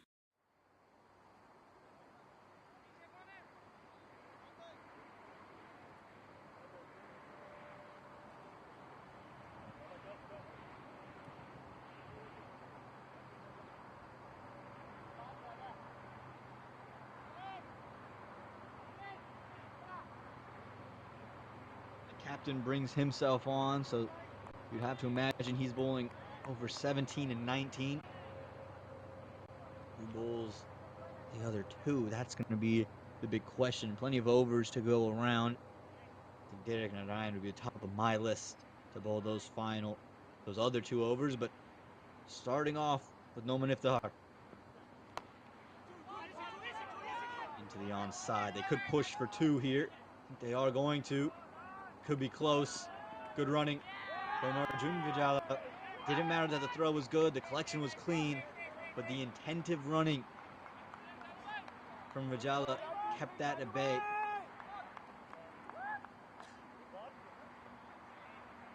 Again, I just thought this was missing earlier. Oh. Hold on here. Was Vijala run out? Could have been close here. I think Vijala actually was run out in the end of this. It looked like he might have made his ground. I think something might have gotten stuck. Just waiting official word here. The drink's coming out to Rohan Mustafa, and we saw Vijala walking out.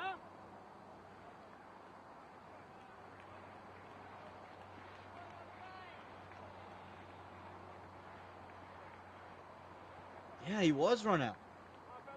What a turn of events there. Arjun Vijala's had a good innings here. He's 25 off 14. I thought he had made his ground. We'll take a second look at this. The throw was very clean. Vijala wasn't the hottest start off the blocks, but you come back here. Yeah, again, he's off our screen, and just thought when he had crossed over that he would have been safe, but no. The umpire's finger went straight up. That's a 6 wicket down. Nearly another run out there.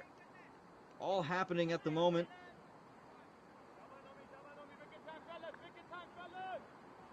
That's a real big miss. Arjun Vijala probably could have turned Rohan Mustafa down for that second. He'd been batting so well. Probably had earned the idea of keeping himself around. He's going to feel hard done by that and disappointed that he couldn't get more. It'll be Farhad Reza to come out to strike. Again, no Jesse Singh. Available some sunglasses on the ground, and Reza says, "You gotta pick those up for me, umpire, sir." And he's played cricket all over. Reza gotta find some runs now. Tucked away. We'll get 1, and again, this is what I'm talking about. It's not a bad thing here from Reza to do this, to get Mustafa back on strike, because he's the man who's been in the middle for 37 deliveries. You have to give him as much strike now. He's seen what the bowlers do. But to me, with how well Arjun Vijala was batting, and obviously being the youngster, you're going to default to the more experienced bunch of the group. I think Vijala could have turned Mustafa down. He'd been batting so well, so quickly, so brilliantly. He had to be here. Again, Mustafa, for as long as he's been out there in the middle, nothing's felt fluent. You know, and you've heard international cricketers talk about this. I think back to, Marnus Labuschagne talking about the Ashes in Australia, where he scored 100 and he said, "I never felt like I was in control of my innings." That's what it feels from Mustafa here. Even though he's climbed his way to 29 runs, he hasn't felt in control of this innings quite yet. Nothing's kind of come off the way he would have liked it. Vijala, on the other hand, was scoring with ease. Again, balls like that, Vijala was taking those to the boundary. Mustafa He's been struggling to just get ones off of those. Big miss, but that'll be the 100 on the board for the New Jersey Stallions. And all this are their what ifs, their conjectures, their thoughts that you can't have as batters out there in the middle. Mustafa can't be thinking about the run out. Reza can't think about, oh, what would Arjun do? Reza's got to be able to find runs in his own manner. Noman Iftihar is not the easiest bowler to score runs off. He's so good early and in the death. What can he manage here? Find delivery of the 17th. Hit straight back. That's brilliant from Reza. As straight as an arrow. No fielders will ever be in place there. There will be 6 runs down the ground. Reza opening his account. Getting brilliant here. Really wasn't that overpitched as well. It's just a good shot there on a length. Picking it up. Probably could have afforded to pull the length back just a touch, but that's all in hindsight. The New Jersey Stallions getting the runs they need. It's 106 for 6.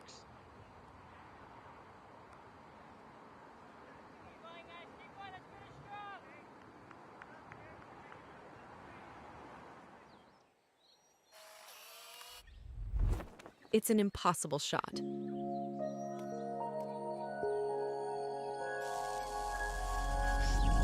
Sometimes creativity and innovation are all it takes to achieve the impossible. Yash Technologies, more than what you think.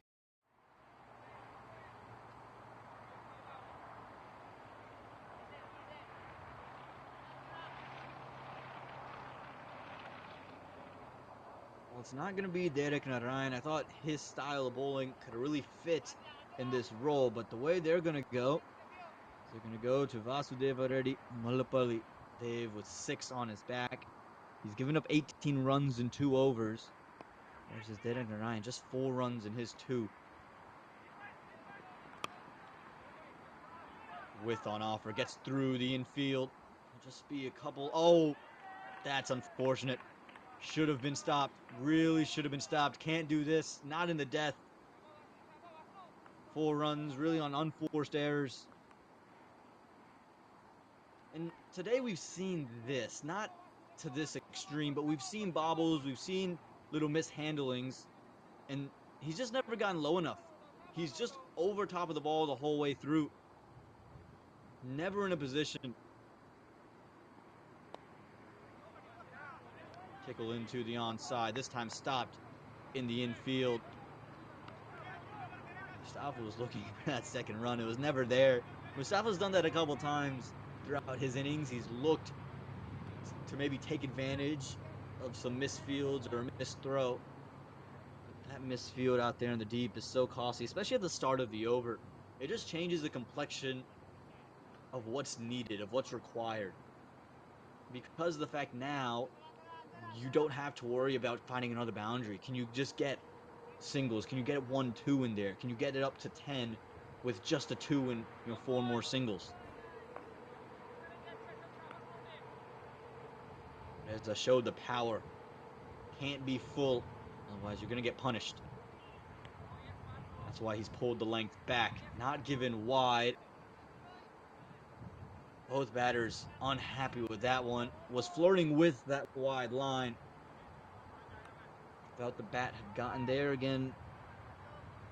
Something that's been said to me and said by Brian, who does a lot of cricket. Brian, the umpire, does a lot of umpiring up in the Northeast. Get to that after this delivery. And following the batter outside the wide line. What Brian would always tell me is that those wide lines aren't hard and fixed. Those are guidelines. Those are just markings for the umpire to say, okay, that's roughly where it is. But that is not where the wide line lives. The wide line lives based on the batter, his reach. Where can he get to? Where is he standing? Those wide lines shift all the time. In the arc and put away. Reza. That's a brilliant shot. Didn't even have to see it go over the rope. We talked about it. Can't get full to him. Otherwise, he's going to make you pay. You see it here. Overpitched in the slot and out the ground. the 11th run of the over. It takes away those dot balls, and now think about that early boundary. Should have really just been one. Would make it an 8-run over. Instead, what you're talking about now is an 11-run over. It's a huge swing in the context of this game and where the New England Eagles had this team. Looking for that same shot. Hasn't quite gotten it. It'll fly over the infield. And they'll come back for a couple of runs. It's good running. It's good intent. And the Jersey Stallions, well, they're well back into this contest. That's an over that goes for 13 runs. It's 119 for 6.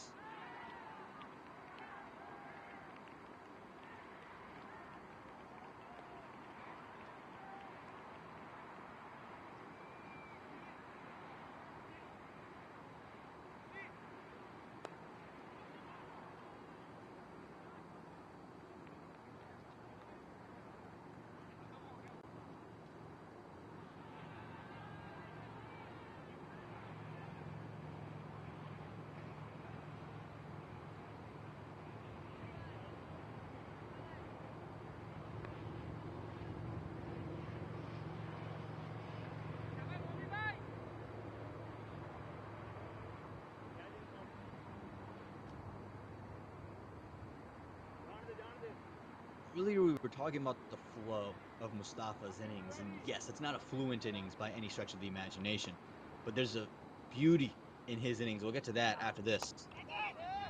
As he's gone down the ground, it'll be one bounce to the fielder.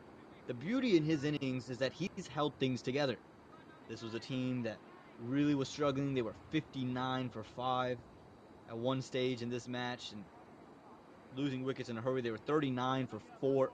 So you make it 36 for 4 at their lowest. So this was a team that didn't have runs, had to find a way to stick in, and he did just that. And he stuck in the whole way through this innings and let the batters around him be aggressors. Arjun Vijala and now Reza. Pumped down the ground. Little fumble could lead to a second. Again, this is now what you're looking for. Why did that second run become available? Because that first one was taken with great intent from Mustafa. You saw him get there, be able to turn, then see the misfield, and then react. Versus getting his bat down, seeing the misfield, and having to choose. He got the opportunity to react because he ran the first one hard. It's good fundamentals. The Eagles, however, they haven't had those fundamentals in these death overs.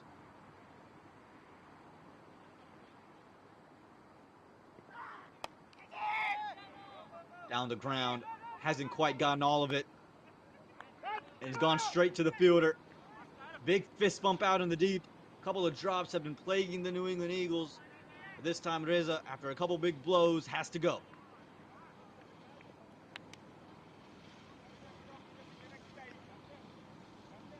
And again, it's the man who made that little fumble in the field also.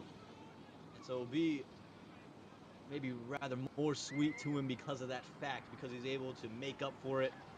The key for this one, length was pulled back. We saw it to end the previous over after the 6th, pulled the length back, trying to go down the ground. This time here, look at the length here. Back of a length, trying to pick it up off of the surface. Instead, all they could do was sky it. That's the difference in these things. Those are the margins in T20 cricket. And Reza was a good cameo, but he has to go. He's 17 off of 8. The Jersey Stallions, they're 122 for 7.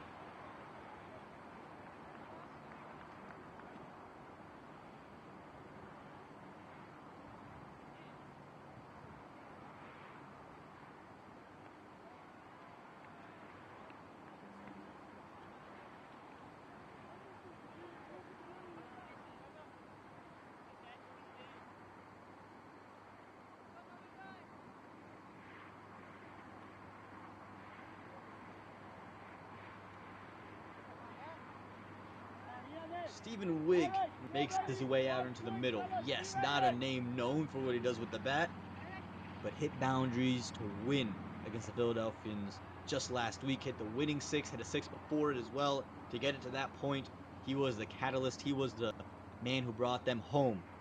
Similar role here. Needs to find boundaries. Hits it through the infield. Work to be done. Can't get there. It'll be 4 runs off this very first delivery. Stephen Wigg picking on where he left off last weekend. Really not a bad delivery. Just a hint of width, back of a length. With third man inside the ring, that was going to fly to the boundary rope. It's well placed. It's well played from Stephen Wigg. It's so very hard to score in the death off Noman Iftihar. He's so good with his lines and his length. And again, you wouldn't call that a bad delivery. Just slightly off. Goes for that Yorker. Dug out well from Wigg. Just gets one from it. Nice intent out there in the field. Again, the Stallions, it won't be that big total maybe they were thinking about when they won the toss, chose to bat. But this is something you can bowl at. And I look at this pitch. You see the grass is not covering the entire thing now. Plenty of areas for the spinners to work. I think of Patel, I think of Sachin Mailavarapu and Raymond and Ratten. They're going to have something to say on this wicket, but still plenty of grass for someone like Stephen Wigg to come in, bowl some seam with the left arm, swing it both ways, and have an impact on this game. Picked up down the ground and over the top. It hasn't been the best day for Mustafa, but this one, the best of the lot. 35 runs, bro. 35 runs. Come on. Just too full from Iftihar. You see it there. Try to take pace off with the off cutter. All he could do was put it right in the sweet spot.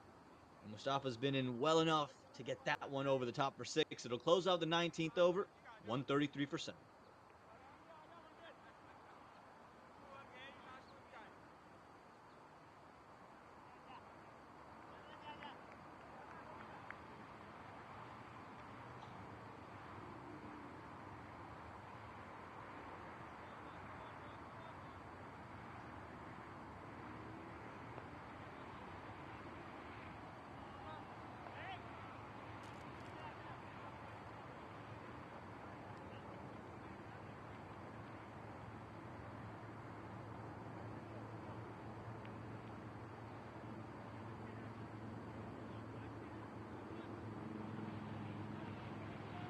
Stephen Wigg will be on strike to start this over here. The final over of this first innings, and real good fight back. If the Stallions can get themselves to 140, they will feel very, very happy with this. Continuing with Mullapalli. Hit straight back. It's in the air and taken. Didn't look like he got enough to get to the boundary, and Rishikesh Bodhigam makes no mistake. Yeah, he really had no choice. Stephen Wigg had to go for it. Really no option to just sit there and take singles. And the length again key. Hard to hit straight back on that length. Threw his hands at it. But all he could do was sky it up. And Rishikesh Bodhigam really well done on the boundary rope. You saw two fielders in there. Little kiss the ball, throw it back. The 8th wicket goes here for the New Jersey Stallions.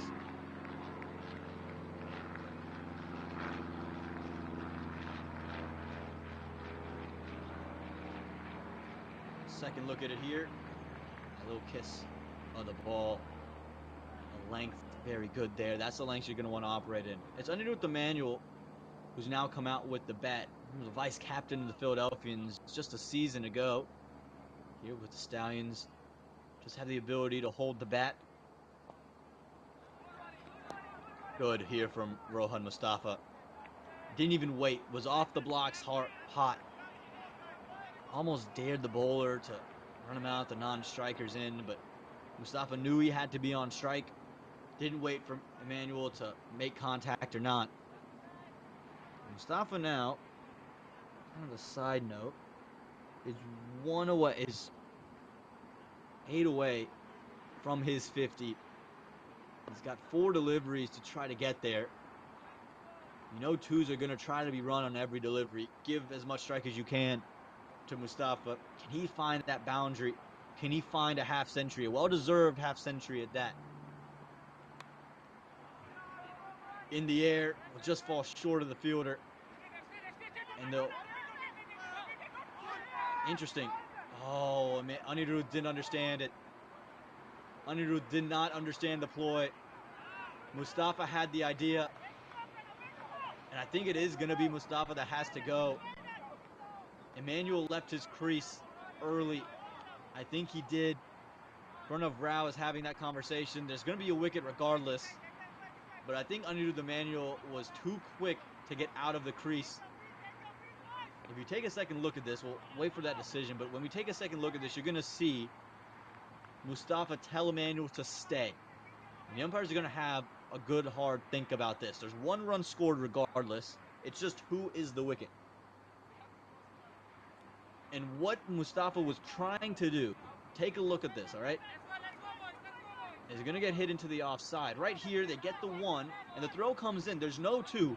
Mustafa right here signals stay, stay. And then Emmanuel there leaves. That's the problem. What Mustafa wanted Emmanuel to do was stick in there, let Mustafa cross over, and then cross, because then he would not be out. They would have to go to the non-strikers in to then get Anirudh Emmanuel out. Anirudh Emmanuel wasn't even looking at Mustafa. He was holding his hand up and saying, okay, we're just taking 1. And then he sees Mustafa next to him and says, oh, I have to go now. It's a decent thought from Mustafa, but that had to have been communicated. And there's the official word. It is Mustafa that has to go. 43 off 44. He was upset with Anirudh Emmanuel because, again, he knew right away Emmanuel left his crease early. What that meant was that it was going to be him that had to go. That's a big turn in this game. It means Sachin Malavarapu will be on strike because they were crossing for that second. With 1 wicket to go, with 3 deliveries to go, the New Jersey Stallions are sitting at 135. Never really seen things like this in cricket. Again, it's a good thought. I think those 2 deliveries, the bye and that wicket, probably really well thought out. That'll be deemed wide. Not happy as Vasudeva, but again, I've been flirting with the wide line in previous overs. But I go back to that bye. Mustafa did not even wait for Mullapalli to bowl the delivery. He was off. He was daring Mullapalli to stop his action and take the bails off. Again, good thinking. And then on this one, another creative way to get himself back on strike.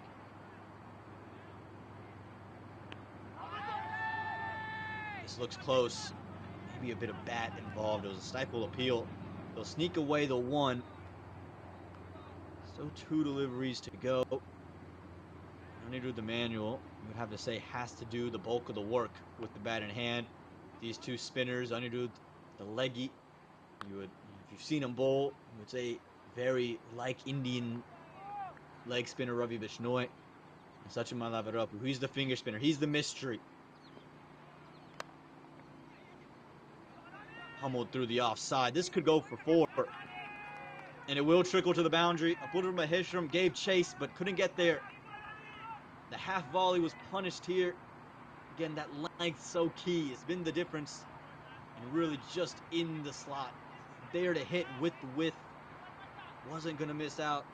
Big boundary that in the context of this game. The Stallions now pushing past 140.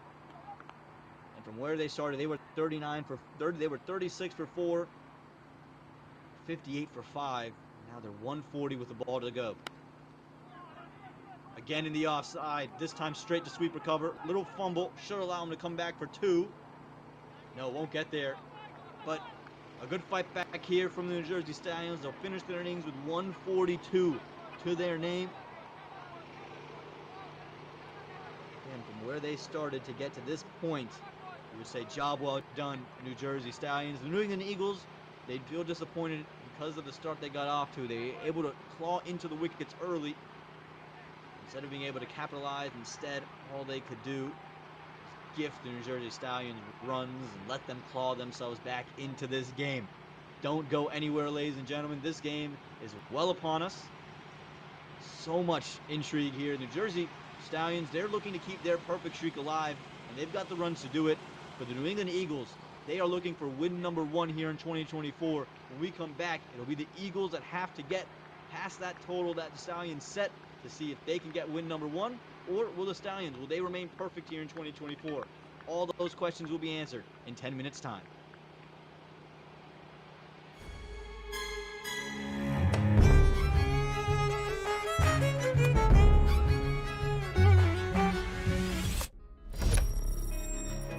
Even the best in the business needs a strategic partner to help them win.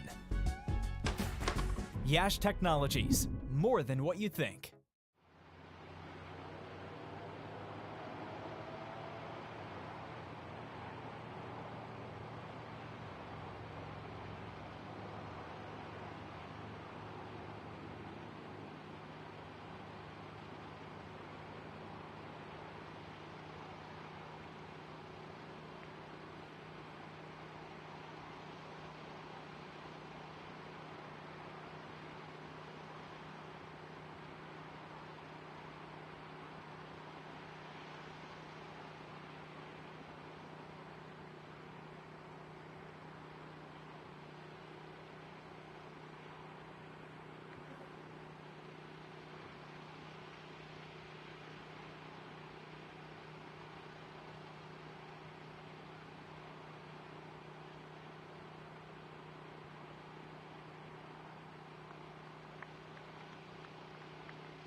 Hello, welcome back to this 2024 Minor League Cricket Championship presented by Yash Technologies, and we've got an absolute blinder on our hands here. The New Jersey Stallions, they're taking on the New England Eagles, and after winning the toss, choosing to bat first, Stallions ended up with 142 runs to their name.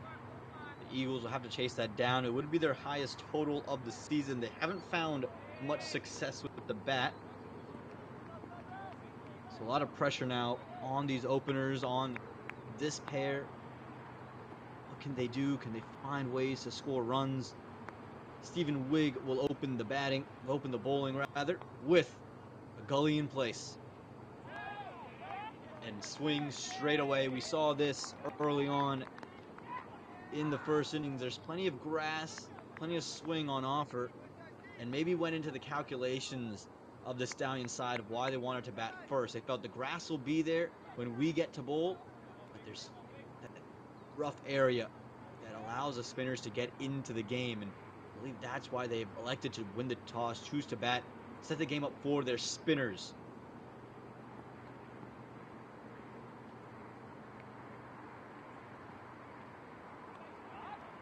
Really good movement here for New Jersey Stallions, and Stephen Wigg, you can already see him straight away into the attack. He's so good, Stephen Wigg. He's one of these guys that a lot of folks think could have been part of that USA World Cup squad.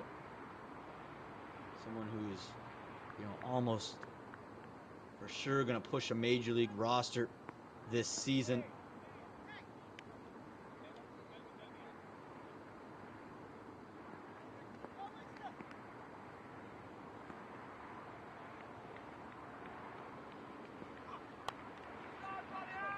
Hit into the air.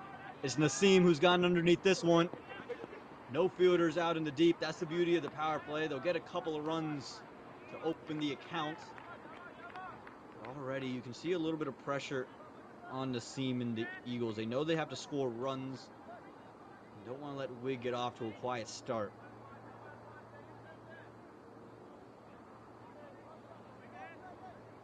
Wigg is not an easy bowler to get across. He's been with the Stallions his entire time. He's taken 50 wickets across 38 innings of minor league and an economy under 7. This one swings the other way, hit into the air again. This time straight to the man. And Irfan Wasim, he faces the wrath of Stephen Wigg, and Wigg's into the game immediately. You could just sense that Naseem was feeling the pressure. He'd skied one up. That previous delivery really was a nothing shot. This time it was pitched up, but it was a swing back.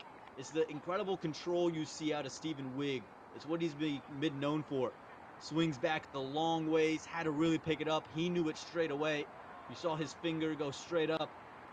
Fielder in place, makes the catch look easy in the end. And the first wicket falls here for the New England Eagles. It's 2 for 1.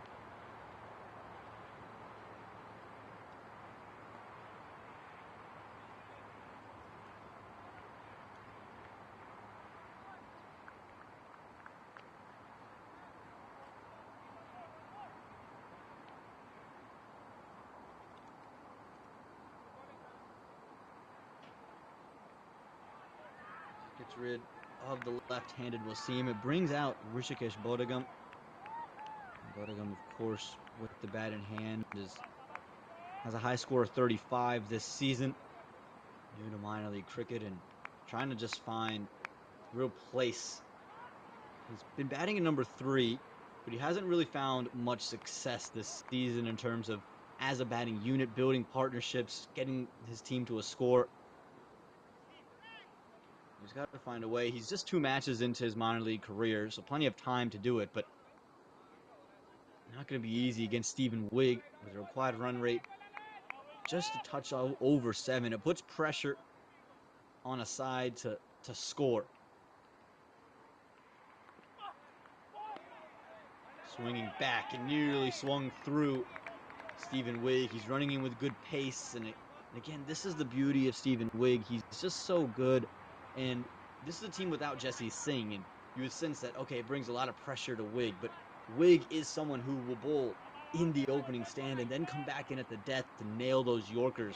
So experienced, has so much versatility. You just feel he's one of those cricketers knocking on the door of a major league roster.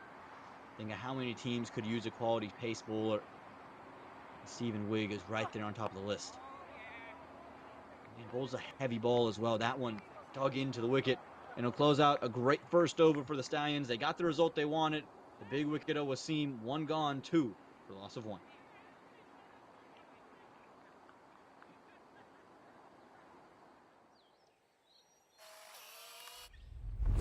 It's an impossible shot.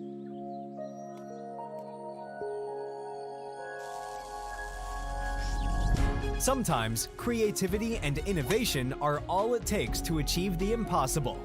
Yash Technologies, more than what you think.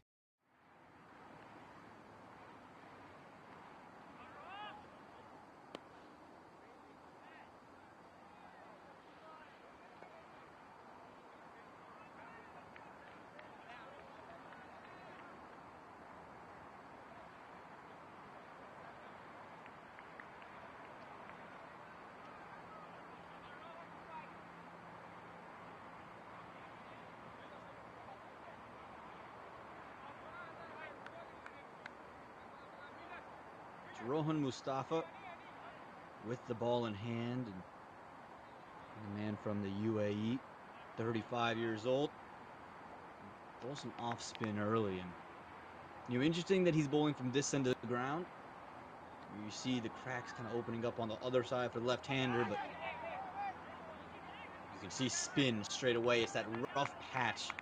That's the area you want to operate in. There's plenty of rough space, and that's why for the left-hander, you would have thought he would just, the captain would have just held and waited to turn him from the other end of the ground. Let there be rough on both sides of the wicket. The rough here is on leg stump and beyond that, so there is opportunities to turn the ball, but you have to be very, very straight. Derek Narayan is a good bat in his own right. Can really get the scoreboard ticking. We'll get off the mark there. This one pierces the infield. A run to bring in Bodegum. And now this is the area where I think the off spinner is going to be very, very dangerous. You see the amount of rough in that area. Mustafa, obviously, a lot of experience in his name. He's played a lot of cricket. He's been part of that GT20. He's played all around in the UAE. He's been all over the place. And in his T20 career internationally, he's taken 61 wickets in an economy just under 7. Strike rate of 18 and just T20s in general. Strike rate of 19, 75 wickets to his name as well. Economy slightly lower, 6.75, so very capable bowler. You can see he's quick on to Bodegum there. He's looking to be quick through the air, not give it a lot of time. And I think that's a really good ploy on this type of a wicket where there is that rough patch. Don't want to let the batters use their feet and come down. Avoid the spin. Oh, that's brilliant from Bodegum. Fielder inside the ring. Just had to clear it. It's innovative. It's thoughtful. And he's picked up 4 runs for it. Yeah, again, he knows where the fielder is positioned so very well. He knows the ball is coming back into him. He's moved across his stumps, given himself the license to free his arms. Just how to get any bit of bat over the top. That's smart, aggressive batting from Bodegum. He's going to want to continue that, and that's what the Eagles are going to need. Who's going to be their anchor? Who's going to steady the ship? Movement across again, through the infield again. Just be one out to the rope. Bodegum wanted a second, but was sent back by Derek Narayan. But again, you like that from Bodegum. The intent is very there in the power play. It's very much impactful when you can find runs with ease, when you can maneuver the fielders and change the way the bowlers have to bowl. I think sometimes batters, when the bowlers are doing well, sometimes just get caught playing to that rhythm. As a batter, you have to make the bowlers work for you. Good over here for the New England Eagles. Pick up a boundary in it. 2 gone, 8 for 1.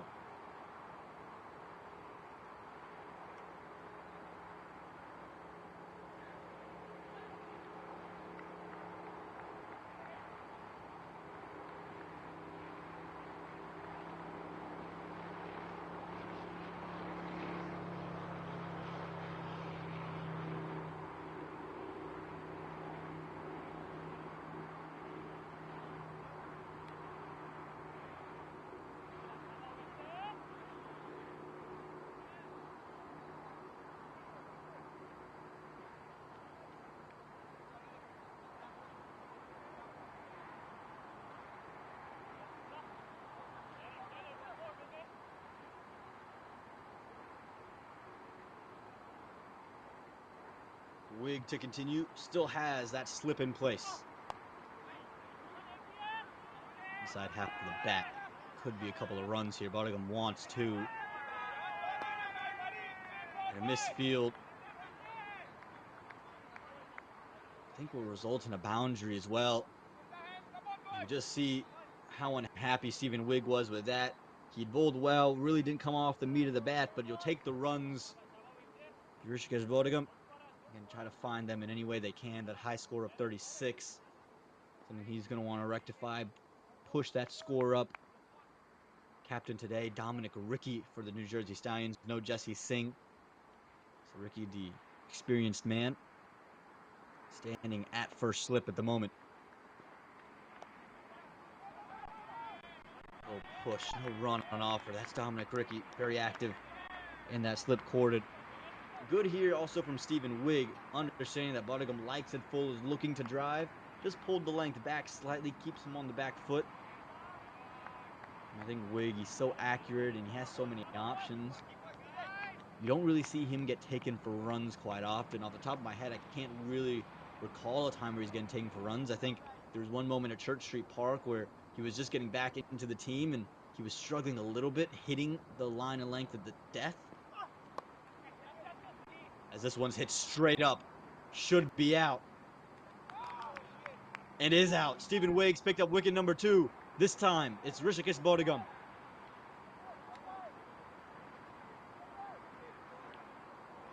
Yeah, we talked about it. Had to stay in, had to convert a start, had to find runs. It's what the situation was required.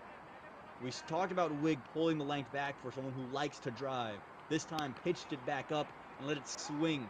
Both his deliveries have been swinging away from the right-hander back into the lefty. And that's what's caused those little slices up into the air. And the Stallions, after getting off to maybe the worst possible start with the bat, they're making the Eagles pay, putting it right back on them. The pressure now all upon the New England Eagles. It's 12 for 2.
Bilal Muttaz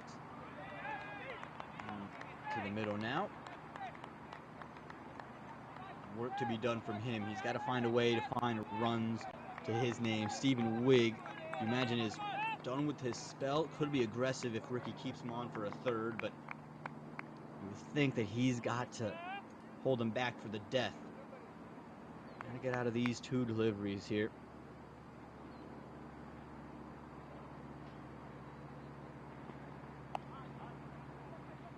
Overpitched and put away just out to third man. Just find the one out into the deep, and this partnership here has got to be a big one. It has to be profitable. There's really no way around it.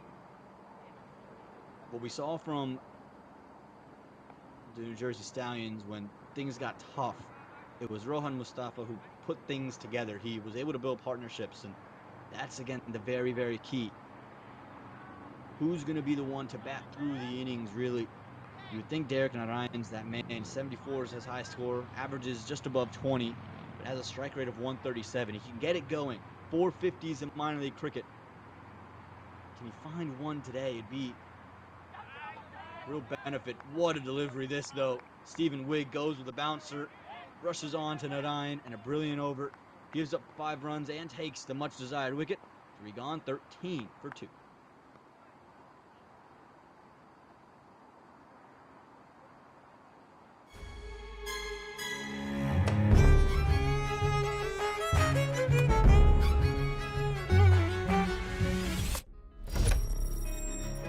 Even the best in the business needs a strategic partner to help them win. Yash Technologies, more than what you think.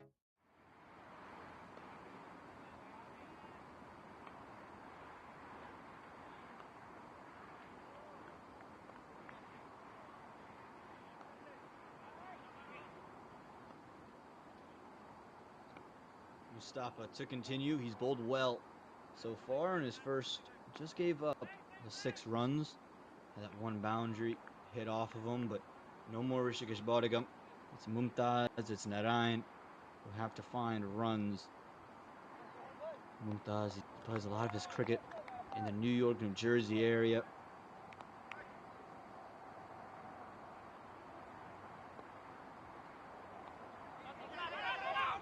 Big turn on that. Quick single.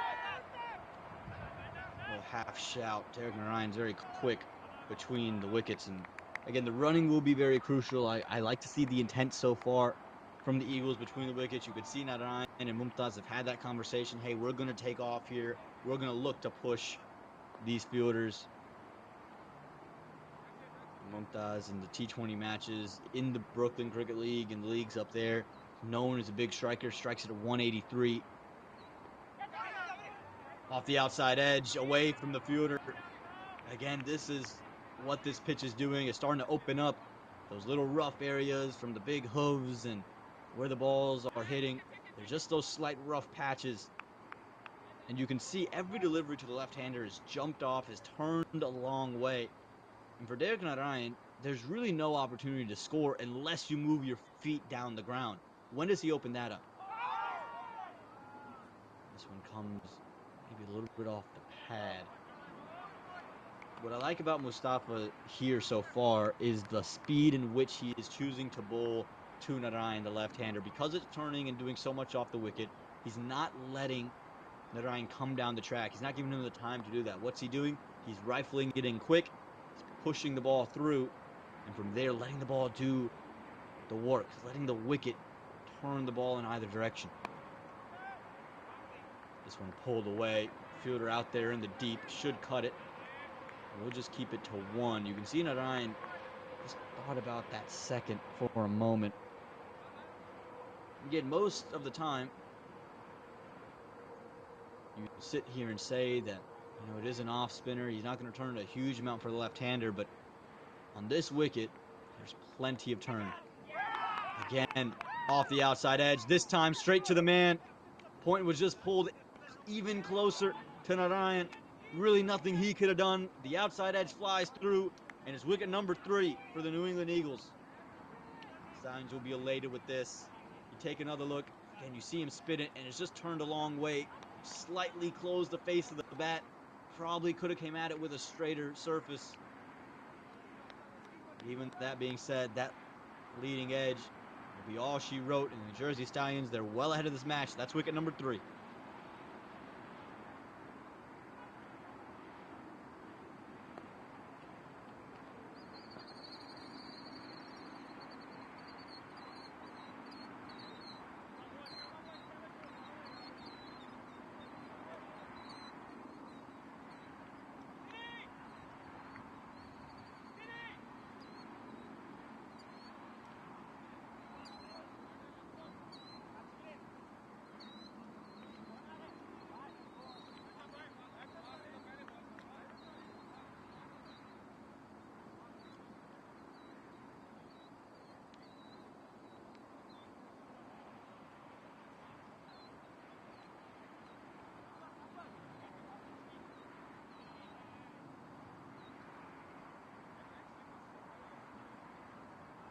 Bruno Rao making his way out there into the middle. He's kind of been pushed all over this Eastern Division. He's played for the Philadelphians at times, New Jersey Somerset Cavaliers last season, with the New England Eagles this year. With the bat in hand in minor league cricket through his 18 innings. Doesn't have the average to talk about, but he's very aggressive running. Does have shots all around. Has a high score of 34. Stats from minor league won't tell you how good this young man is. Very nearly turned it to that leg slip. This is a creative field and a great over from Rohan Mustafa. He's spinning a web right now. 4 overs gone, 16 for 3.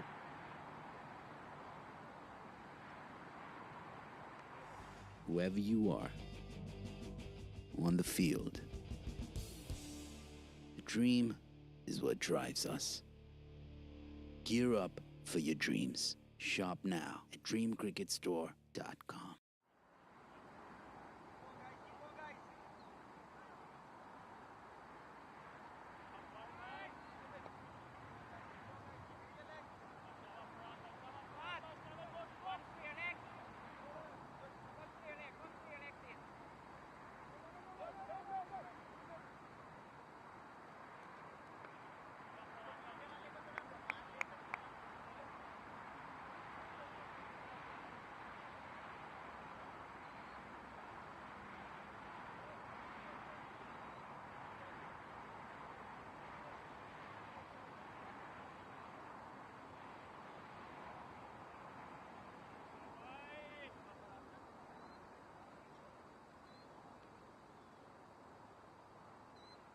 New man with the ball.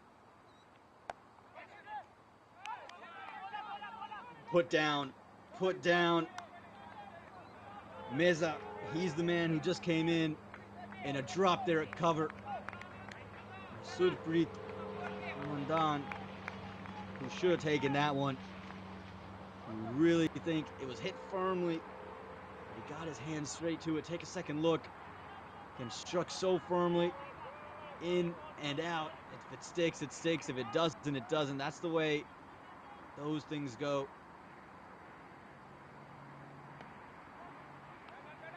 Extra bounce for it is. He's a different flavor of pace than Stephen Wigg is. Wigg, someone who pitches it up, seams it, and then comes in with the occasional bounce or the occasional one that will jump up at you. It's Reza that is going to be back of a length, getting the deliveries to jump up. Really an uncomfortable length to score on. Mumta has given a life. How costly will that be?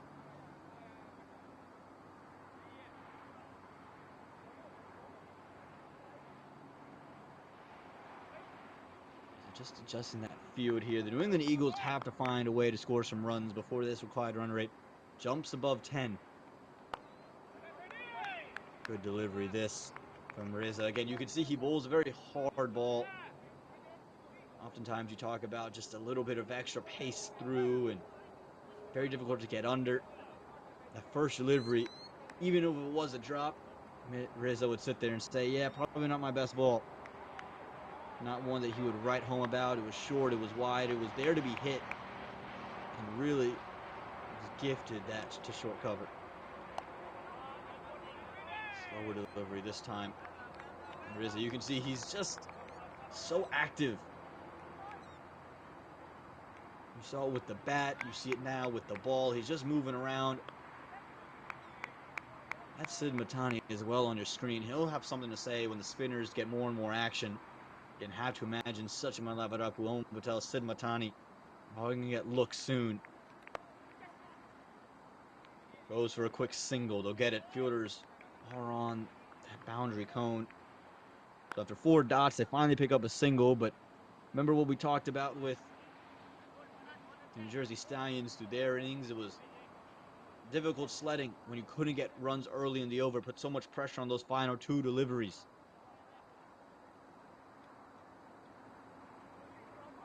Of Rao. He's got a real opportunity. I think this is an opportunity for youngsters and maybe less established cricketers to really make a name. That one just defended straight down. I don't know if Rao knew where it went, but the 5th over comes and goes. Just 1 run to add to the total. 17 for 3.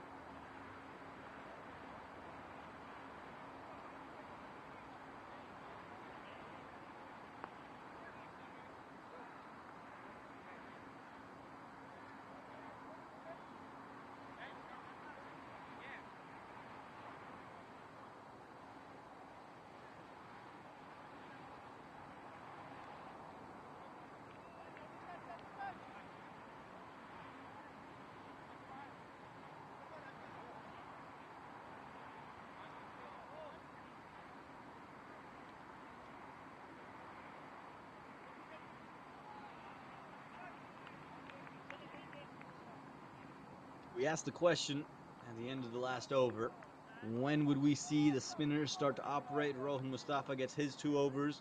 Now they're bringing Sachin Mailavarapu, someone who comes in with such a high pedigree in and amongst the U.S. scene. One of the very best spinners that we have across the country. Singaporean cricketer. He's been here for a very long time. He's been so good in minor league cricket his entire career.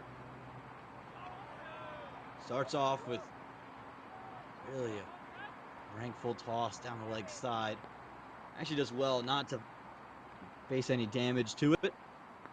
We speak about those bowling stats for Mailavarapu. 58 wickets in 48 innings, 5 maidens, and an economy at 5.25. Massive turn away from slip. I think there might have been just a little bit of bat on it. It runs towards the boundary. Just a couple of runs, but already asking the right questions. It's Mailavarapu.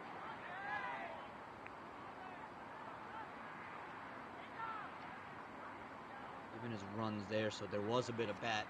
Beat both keeper and Dominic Ricky at slip. Very wide slip again. That's how you know he's expecting the ball to turn quite a bit because of the rough patch all in front of the right-hander. Again, you're almost subjected to this as a bat. What can you do besides play with soft hands straight back down to the ground? In a country filled with left-arm spinners, Sachin Mailavarapu stands above. This one's pushed into the offside. Get one from it. In front of Rao to strike now. A good start from Mailavarapu after that first one slides down the leg side. You can see he's a little bit slower through the air, giving a little bit more flight, but he's attacking that region. He's attacking the rough. And big turn in front of Raj as well to just deal with it at the end too. Asking all the right questions so far. And I'd almost be curious to see if Dominic Ricky chooses to bring a fielder closer around that point region. You can see he's done that. He's pointing to one. Points now just a touch closer. And it's because of that, the turn that we're seeing. Again, Pranav Rao, what can you do? There's no real opportunity to play big shots because it is turning so much.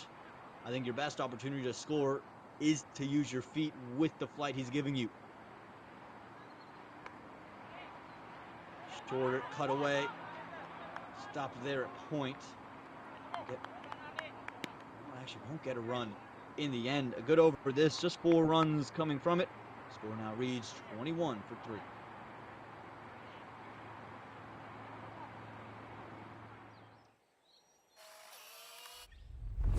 It's an impossible shot.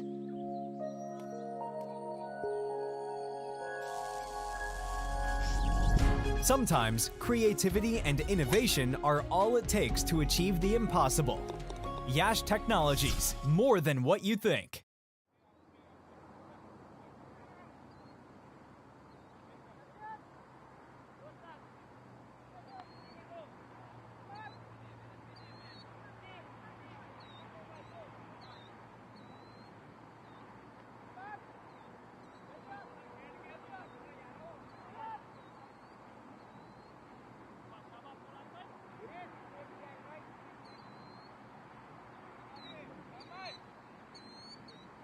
Reza to continue.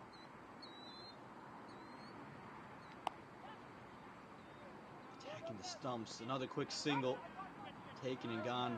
A wide throw, but no second run on offer.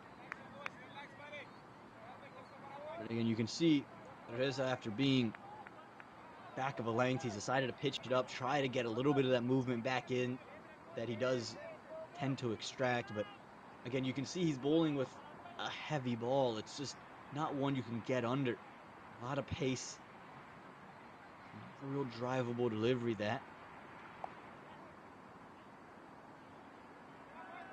Just the best they can do right now. These Eagles are get 1, but this is okay. If they can just find their way to 6 runs and over, maybe 7 for the next, you'd say 4 overs, you keep yourself in the match. With wickets in hand, we saw what the Stallions were able to do towards that last half of that innings. You talk about their 10-over mark.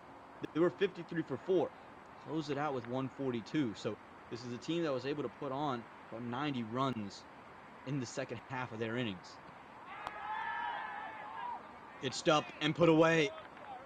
One time Riza's missed his length. He tried to take pace off. And Mumtaz, he's up for the challenge.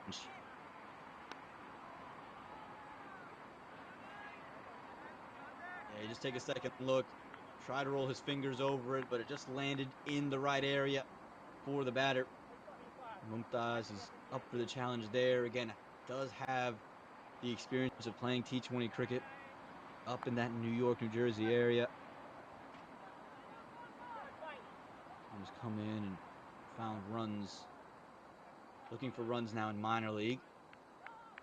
This one's jacked back a long way. Rather fortunate that didn't carry on to stumps there.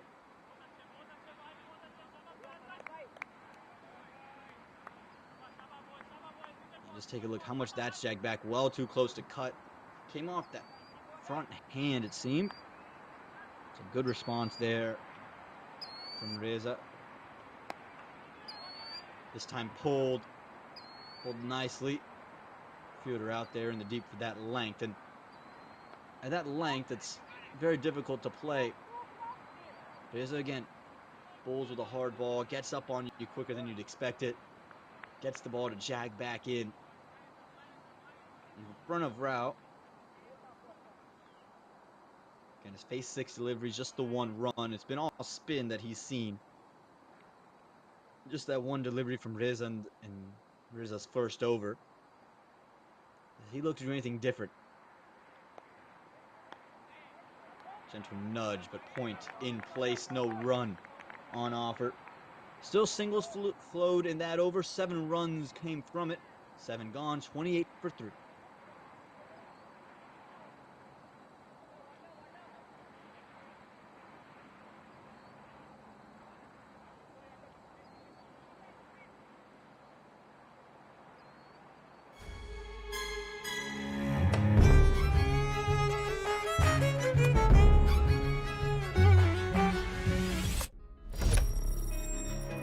Even the best in the business needs a strategic partner to help them win.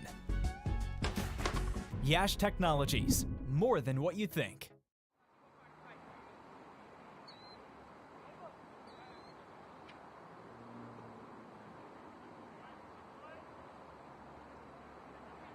You see a look at the worm here, and it's those bundles of wickets. You see it there in the 5th over for the Stallions. They lost those 3. It's been 3 up until the 5th over. Now, you're starting to see that red line start to trick back up. It just stalled out a little bit in the 8th over. That's what they're going to avoid, it stalling into that 8th over. They're going to want to keep it going up. They've pushed things well on in 7 overs. And now Surpreet Madan, he's got the ball in hand.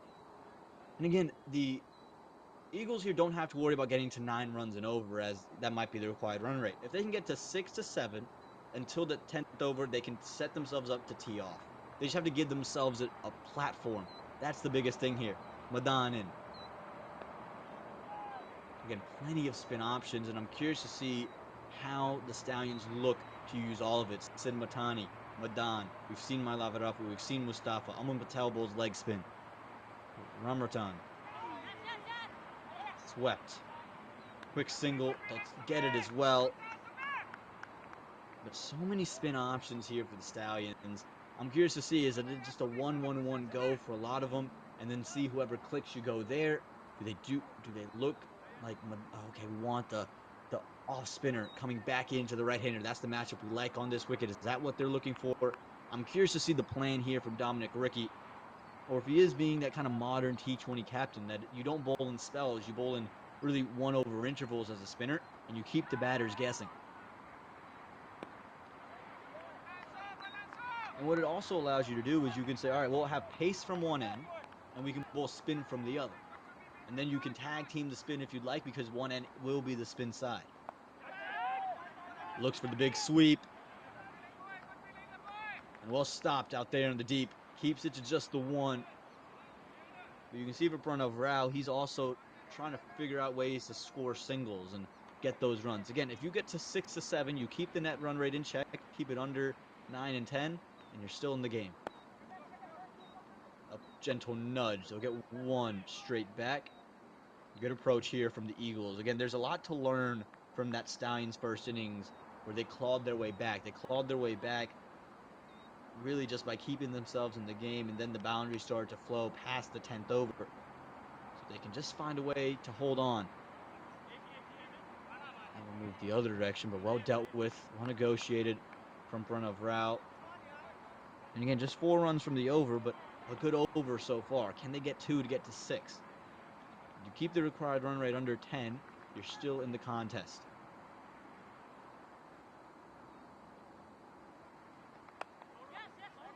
Hutt gets through the infield. They should come back for a second. And a race away to the boundary rope. That's the one boundary in the over. And now this over looks much, much better. 8 runs come from the 8th. It's 36 for 3. Take a second look. It wasn't even that wide. It came back a long way, but well done. Just beautiful hands, beautiful feet, and used the quick outfield. Gets himself 4 runs to close out the 8th over. 36 for 3.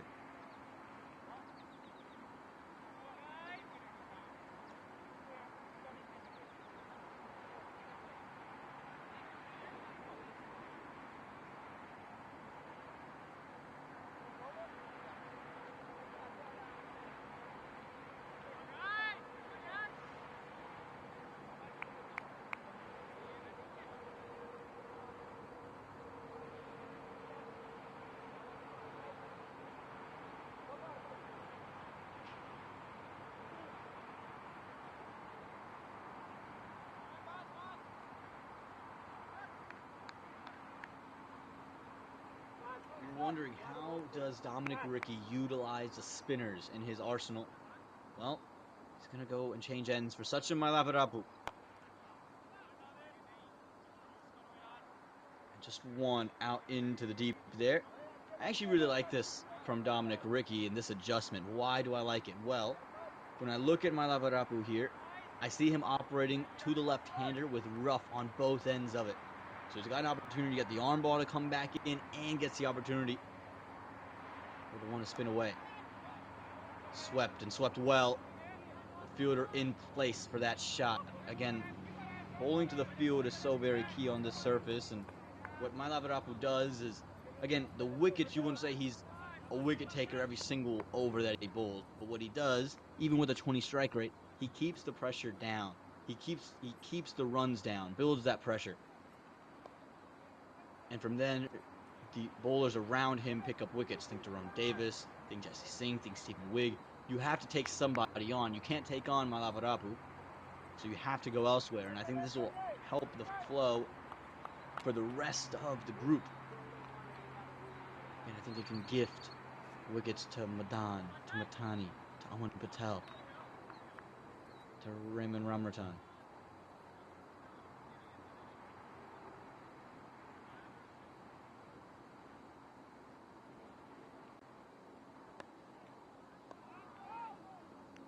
And big turn. You see, this is why the change of end works, because you do have the left arm spinner, and now if he was to jag one back out and push it a little bit wider, he can still get it to come back into Pranav Rao. And I think he's setting him up here. You've seen 2 or 3 start to spin away. Pranav Rao has pushed his hands there. The arm ball could be coming. That one's being the outside edge yet again. This is brilliant stuff here from Mailavarapu. It's just an absolute display. The Singaporean using all of the experience that he possesses, and is too good for Pranav Rao at the moment. The young man, again, has been part of under-19 setups and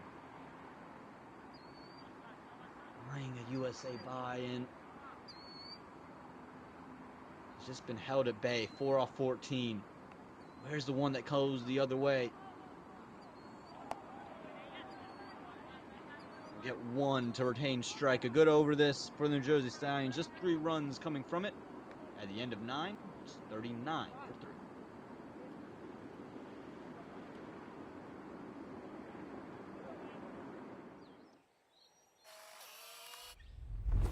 It's an impossible shot.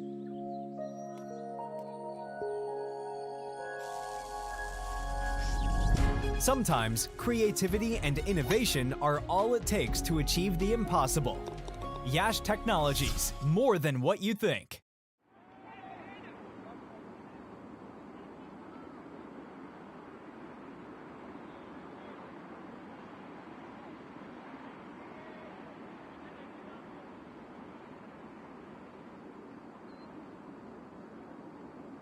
Madan to continue.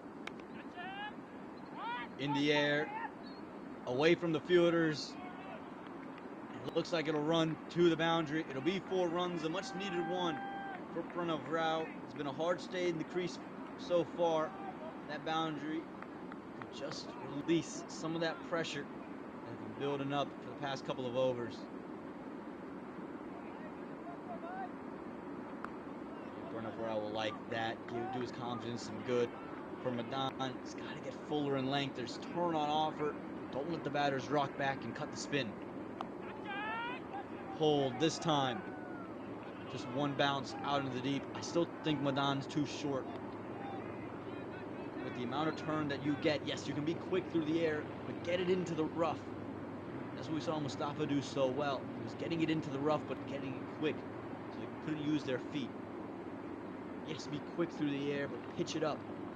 That's where you'll get turn. That's where you get purchase. Better length that time. Just get the 1 run. And, oh, Madan, really lackadaisical. That's impressive from Pranav Rao, however. He was eyeing that the whole way. He was in position and got off the blocks hard. That's the difference. That's the margins in these types of matches. So it's going to come down to the wire. They've got 7 runs from the first 3 deliveries. Now this over feels like it could be the big over the Eagles are looking for. Gentle nudge into the offside. Again, when I think about the Eagles here and their approach, I've really enjoyed the approach from these two. Again, Mumtaz was given a life. Just 3 runs to his name. He's now progressed to 23 off 22. This one will beat the man directly inside the ring, and they'll be able to sneak away a run. Probably should have been kept. None there, but they'll be able to get 1. This is impressive running. And this is, again, what the boundary early in the over will do. It's now created an over where there is no pressure. They're just milking 1s and 2s. They've found their way into this over. They've got 9 runs from it. Cut firmly. Out, and they'll get 10 runs. Just the 1 boundary, and you get 10 runs. That's good cricket. Even in T20s, there's room for singles and doubles. It'll take us to the break, and it's 49 for 3 after 10.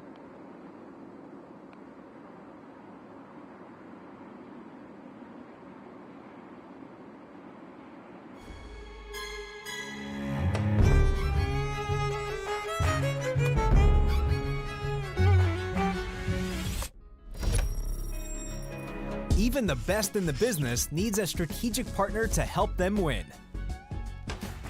Yash Technologies, more than what you think.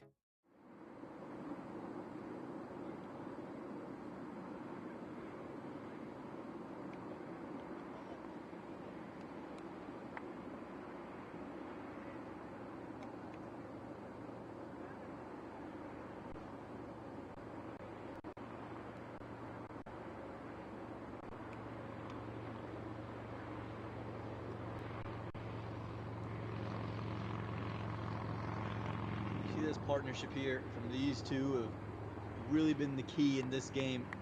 Mumtaz and Pranav Rao have put together something special. 33 from 37.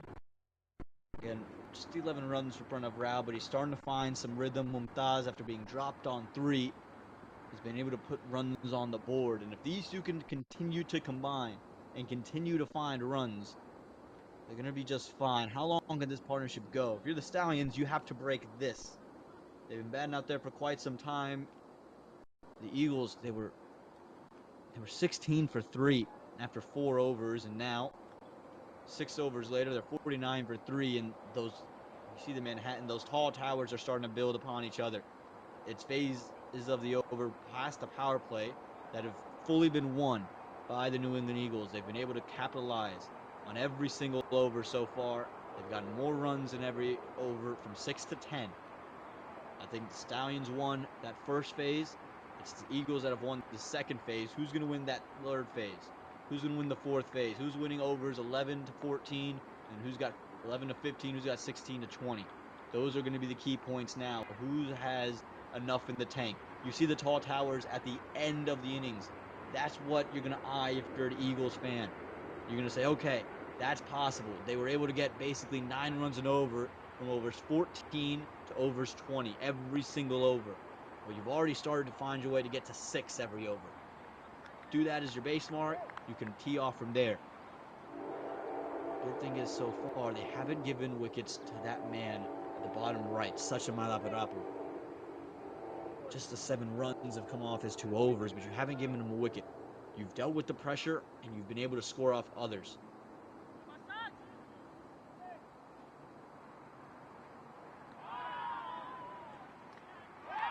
Hold him straight away. Maybe a bit of the commentator's curse there, but really, really good stuff. Malaparapu, he's been spinning a web. This one stayed straight on and through. Mumtaz.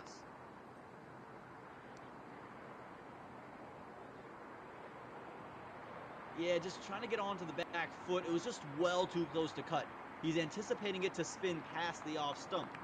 Instead, it carries on with the arm. We talked about it all last over. When does the straighter one come out? When does the arm ball come in? Malaparapu starts the 11th over with it, and now there's a twist in the tail. It's 49 for 4.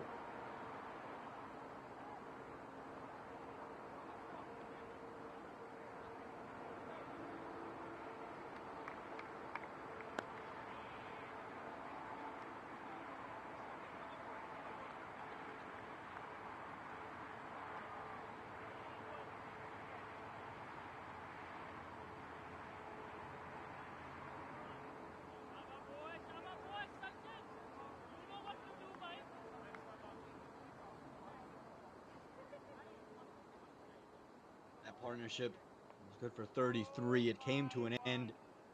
Again, Malaparapu straightened it up, got it closer to stumps, and now the hard work has to begin again. It's Rizwan Mazar who's come into the middle.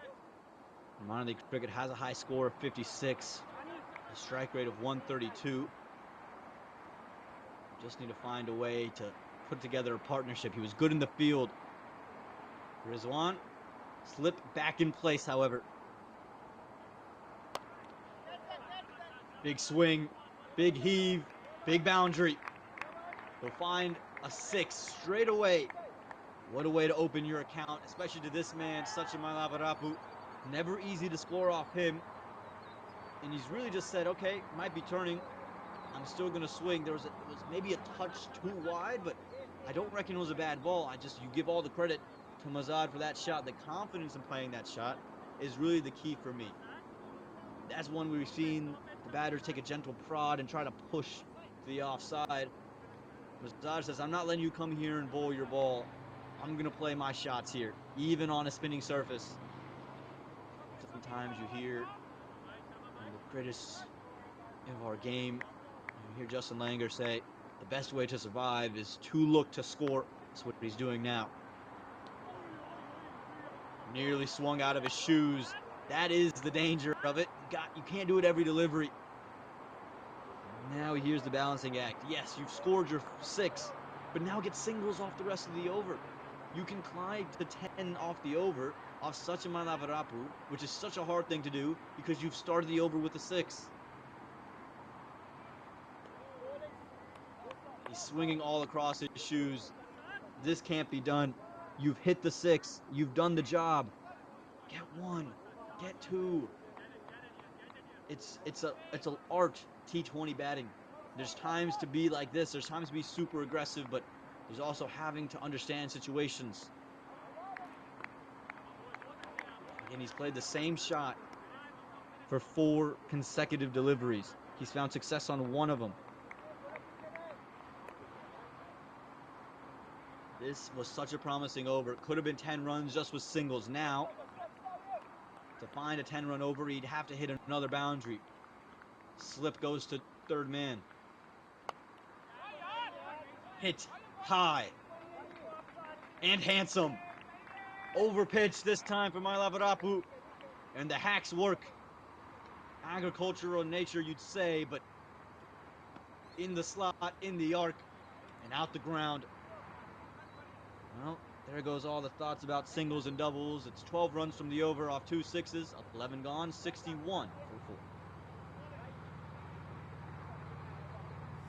Whoever you are, on the field, the dream is what drives us. Gear up for your dreams. Shop now at dreamcricketstore.com.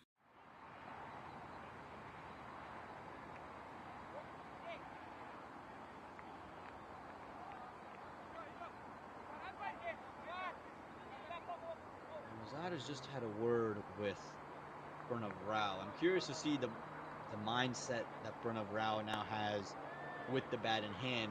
Rizwan Mazada's come out and said, I'm playing one away. I'm playing my shots. I'm hitting the ball around the park. I'm going to hit sixes. Pranav Rao so far 11 off 18. Does he look to be just a facilitator? Take one. Or does he take a page out of the playbook here? Mazada's unhappy with something. He's pointing and talking to somebody. Very, very upset there. The new man, though, on your screen is Anirudh Emmanuel.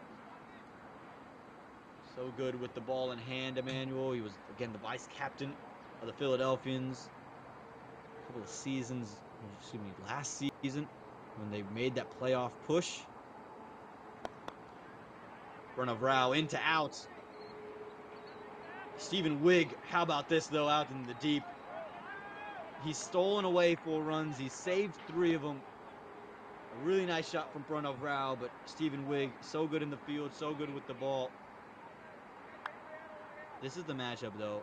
Anirudh Emmanuel, one of those modern T20 spinners. There's a lot of googlies from that arm slot, angling in to the right-hander. What happens here from Azad, who's shown he wants to play over cow corner and mid-wicket?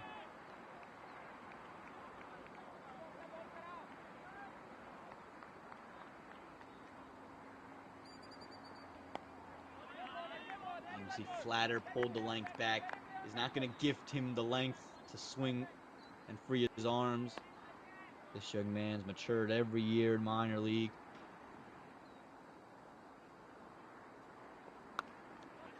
Oh, this one's short. And put down. Put down. Wasn't the greatest delivery, but really should have been taken. It was hit down the throat of that mid-wicket fielder. Chance missed here to dismiss Mazad.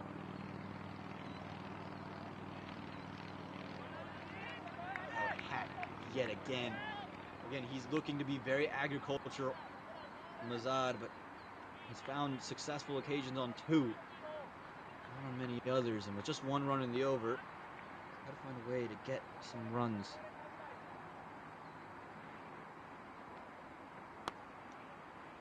This time straight. No fielder will get to that because that is huge. The power on this man has been exceptional. It'll be 6 more. His 3rd 6 of the day. All of his runs flowing from 6s. This time moving outside of his stumps. Manuel pushed it out wider and still able to free his arm straight back over the rope. How costly is that drop going to be? Dropped him off 12. Azad keeping the game alive. 7 runs from the over. I just wanted to have a look at the ball. Anirudh Emmanuel, I reckon you want to be touch quicker through the air. If you're going to push it out wide, be quick. Into the leg side. Fielder's got a lot of work to do. We'll just have to watch it climb the rope. It'll be 4 runs to close the over. It's 11 runs from the over, and Mazad has changed the complexion of this game entirely. This is really brilliant. And at the end of 12, it's 72 for 4.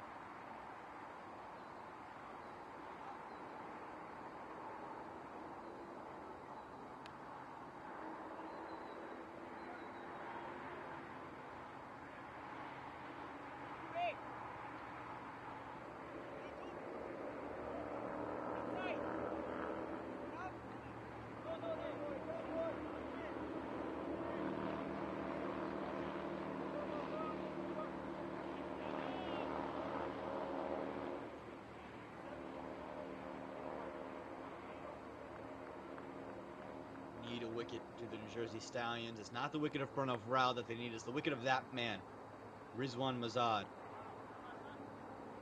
Speaking clear instructions to Pranav Rao. Sachin Mailaparapu, 3 overs, 19 and a wicket. Hit up, should be wicket number 2. It is wicket number 2. Pranav Rao makes the catch there, and Supreet Mandan and Mazad are now exchanging some words with each other. That is the end of Pranav Rao. Scores 12 runs, trying to go big. All he could manage to do was find the hands. Supreet, this game, well and truly alive.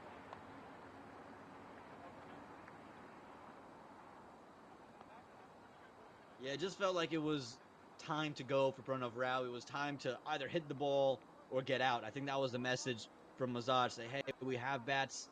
We need you to score some runs. And Pranav Rao trying to reach for the length. The length is so key here for Mailaparapu. Just a fractionally pulled back. It spun away. Always dangerous playing against the spin. The young man, his innings comes to an end. Can't even watch it. Has to go. And then some words exchanged at the end. It's the 5th wicket down. 72 for 5.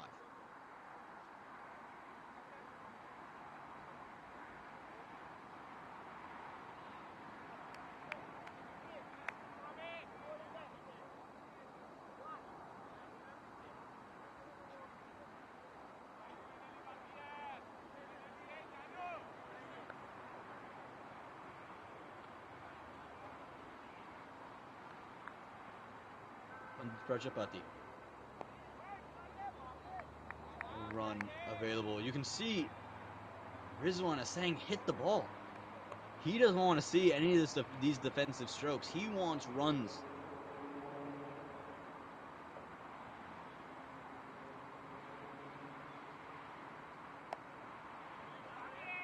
There are the first runs for Prajapati in this match. Prajapati, of course, has been around minor league in the East. He's played with the Manhattan Yorkers and New Jersey Somerset Cavaliers.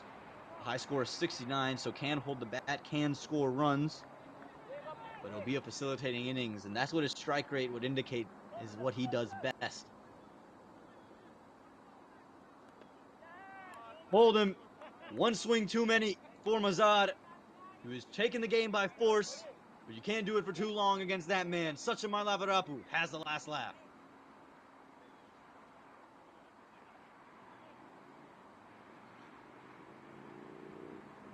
Yeah, you're just getting worried if you were a Stallions fan, because Mazad was dropped on 12, moved to 22 in quick time. He'd been dealing only in boundaries, wasn't interested in singles, and just one shot too many. Take a second look at this. It's come off the inside edge. He just swung all around it. He's missed the line completely and chopped it on to stumps. And now this game, you would say the Stallions, they've moved forward. They've taken it by the throat. They're well ahead in this match now. It's 73 for 6.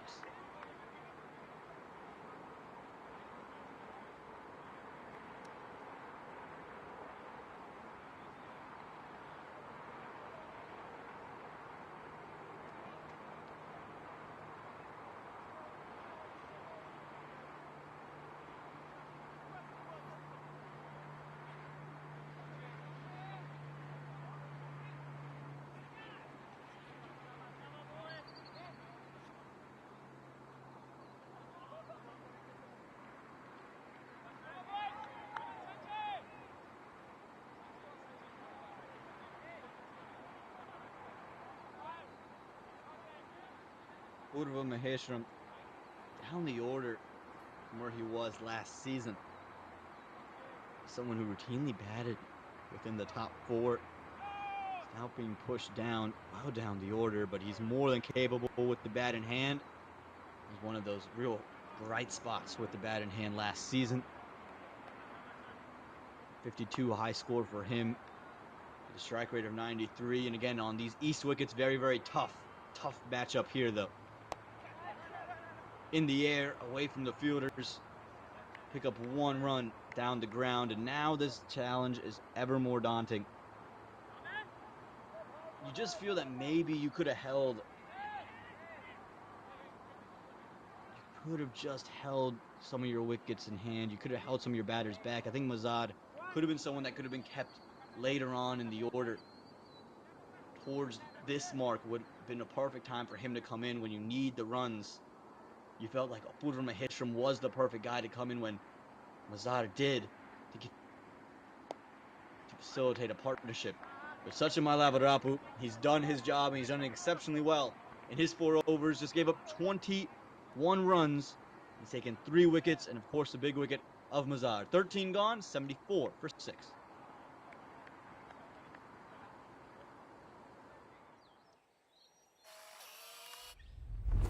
It's an impossible shot.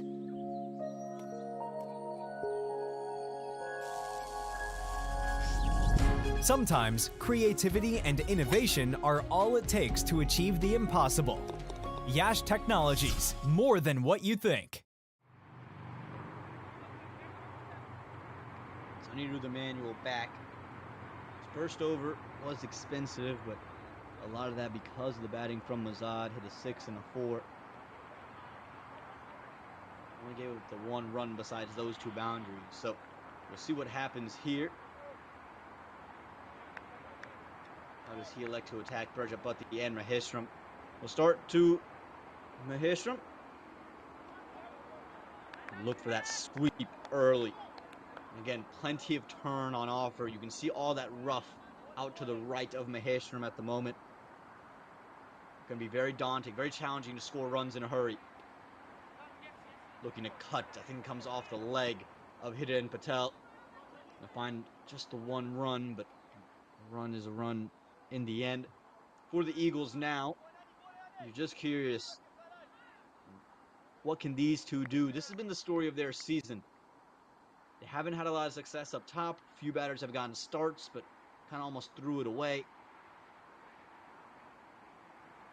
And they just never able to climb that hurdle. Pulled. And pulled beautifully. Man out in the deep almost collected it himself, but it's a brilliant shot there. A real drag down from underneath the manual. And just when you were asking questions about who's going to be the one to score, Prajapati puts his hands up. Yeah, again, just a real drag down. Sat up, asked to be hit with enough elevation. All the way over the rope. And the black shirt very nearly got it. Manual beats Prajapati on this next go about, but this is good. This is really good. From the Eagles. Can they find singles to couple that, though? They'll try to run a bye, confusion, no run on offer, but again, this is where I think the intent, the idea is wrong. Push 1. You just need under 10 and over. You don't need 10 and over right now. You can just get yourself to 9. You need 2 more singles. Now you need boundary. And you'll fail to do that. So an over that had a 6 was wasted because you had 4 dot balls. You only get the other single, 7 runs from it. And the 14th goes, it's 81 for 6.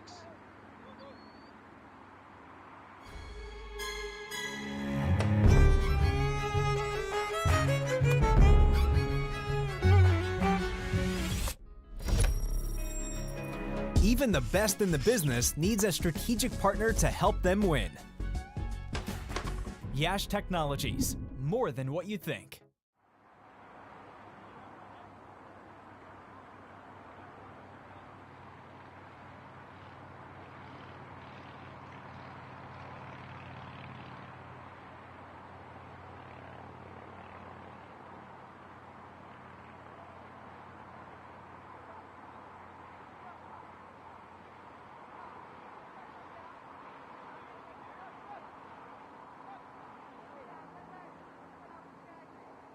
What's the message here? As Stephen Wigg comes back to bowl. Maybe a little bit surprising. In the 15th over, just the 2 overs left. So if he were to bowl and spell, he would bowl this 15th, and then the 17th would be his. There's a lot of overs. I think we'd rather get his edible now and save Wigg for later. But now for the Eagles, there's no time to survive. The required run rate now pushed above 10. Need a boundary, need singles.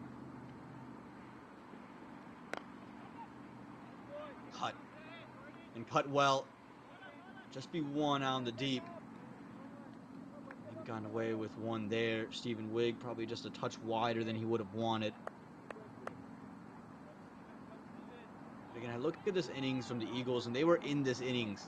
They lost wickets at the wrong times, and then when they had an opportunity to capitalize, it just felt that they got in their own way, trying to do too much, trying to hit too much. Have to find that balance. This one's pulled. Fielder in place. They could come back for two. Bobble should allow it. Oh, they'll just get one. You just felt that the running has been just a touch off all day from both units. It could be something within the ground. You think there's more runs on offer than there actually are. Not a huge boundary this, so fielders do have an opportunity to close gaps far quicker than you'd expect.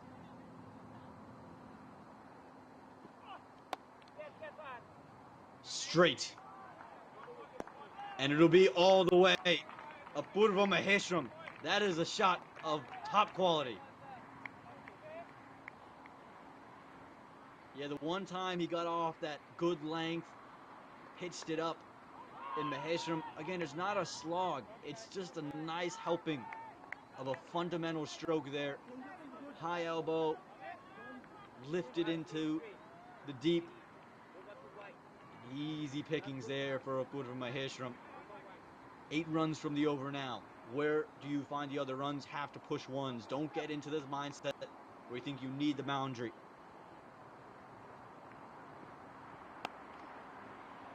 Pulled. Fielder in place. That's good. That's good. You get to 9. And now in the next 2 deliveries, you need 1. This is the 6. It's just pitched up, just slightly. And again, it's not a huge slog. He's just timed it brilliantly.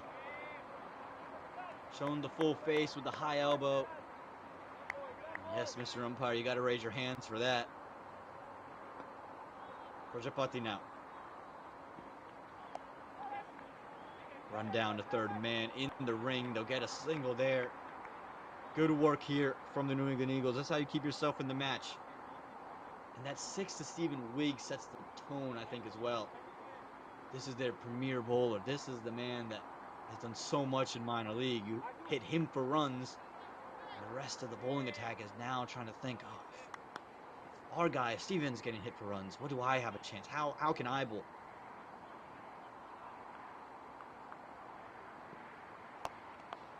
Pitched up again, straight back again. Another boundary for Apurva Maheshram. This time it's 4. And what an over this has become. 14 from it. And now the New England Eagles have feel well inside this match. The end of 15 is 95 for 6.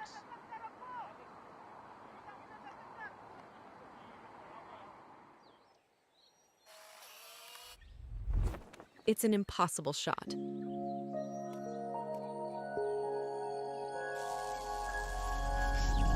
Sometimes creativity and innovation are all it takes to achieve the impossible. Yash Technologies, more than what you think.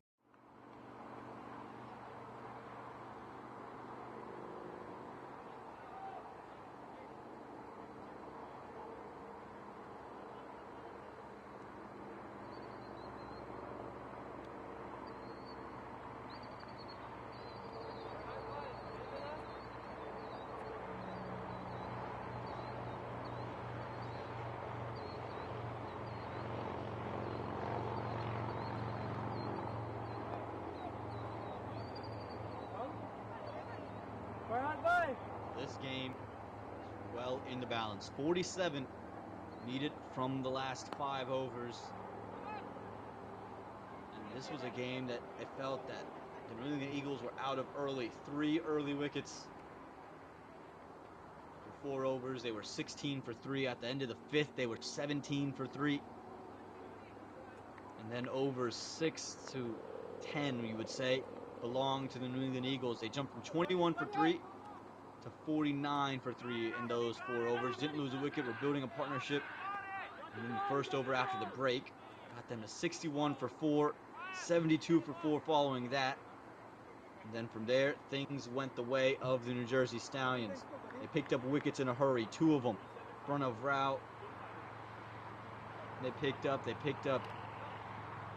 Rizwan Mazar.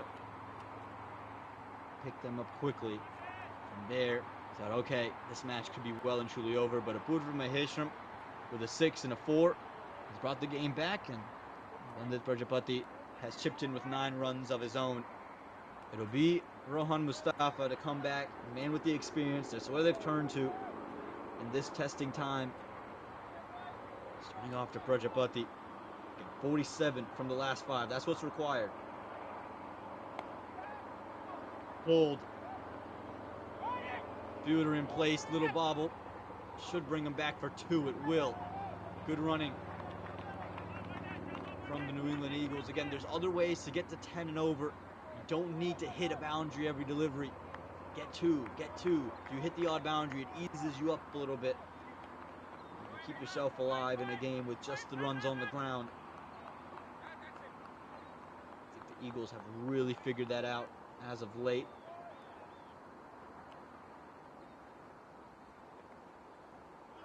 Gentle nudge into the offside. Fielder has to give chase. This could be another 2. It will be. Good work this. Again, you know Rohan Mustafa comes with a lot of experience and pedigree. You don't need to try to take him all over the park. Find ways to score in different areas. Mustafa now, how does he stem the flow? Can he find a dot ball or 2? Prajapati pulls out. And field is spread. You just feel like something's going to happen here. This is a real trying time in this match. Full toss into the onside. Unable to connect on it though. Just 1 out to the deep. He's going to feel like he's missed out on that. Prajapati. It's a rankful toss. It was a little bit quicker onto him. That'd be the only way you'd excuse that, but really should have put that one away. Don't get too many mistakes from Mustafa. No run on offer. Maheshwaram unable to get anywhere. Good fight back this. This is a real contest between these two sides. Tries to go with the reverse. It ends up at fine leg for 1. And to believe these two teams are in very different positions is incredible. Curious about what this conversation is.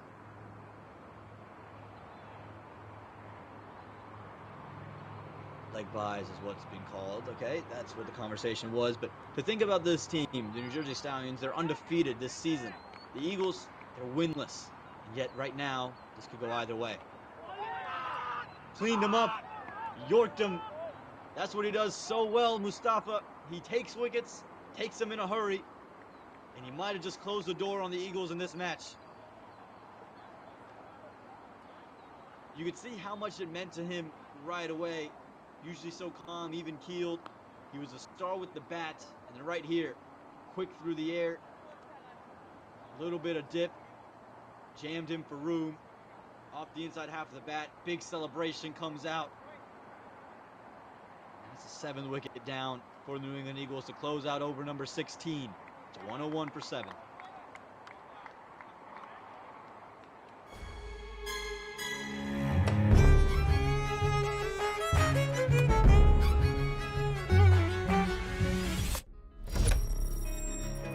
Even the best in the business needs a strategic partner to help them win. Yash Technologies, more than what you think.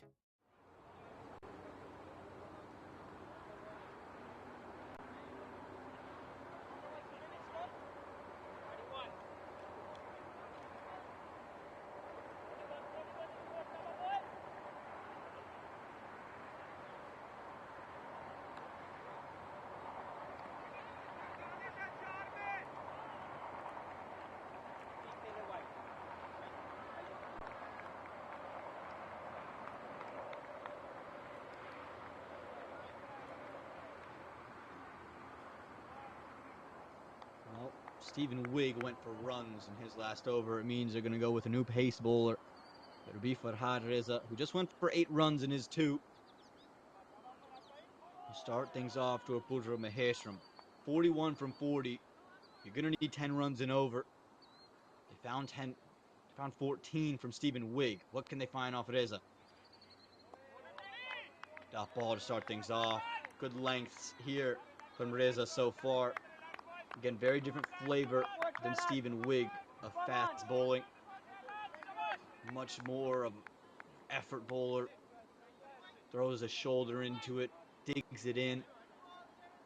Wigg is a little bit more skitty, you'd say, off the surface. For this young man, Maheshram, can he do something special? Straight up, hand comes off the bat. Hands underneath it and taken. Dominic Ricky out in the deep. He's made no mistake of this in the end, and the New Jersey Stallions, this is what they do so well. It's why they're such a highly touted minor league team. When the moments get big, they shine the brightest. You see this when it's pitched up, it's pace off, fingers over the ball. And Dominic Ricky is usually always in the key areas. Made no mistake of it. It was in the air for a long time, and Maheshram, after hitting a couple of boundaries, has to go. Maybe all the hope of the New England Eagles have gone with him. Wicket number 8 falls now.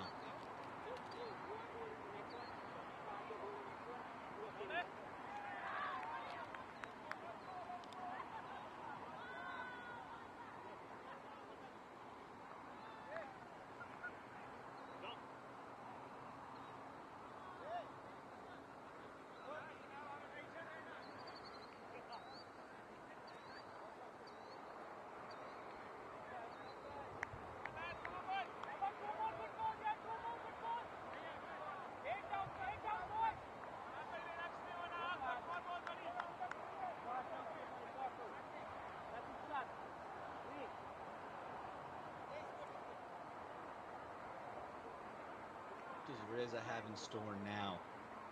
Usman Ashraf comes in. Cut. Sweeper's coming around. It's Raymond Ranratan. Oh, he's misfielded. He's so sure-handed, Raymond.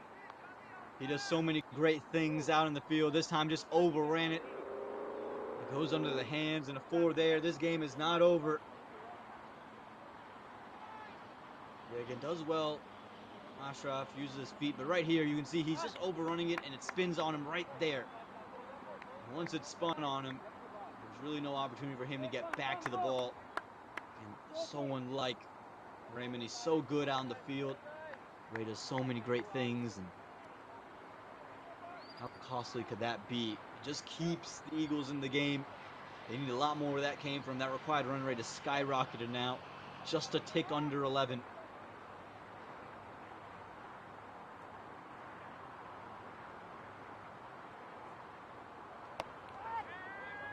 In the air, just in front of that fielder.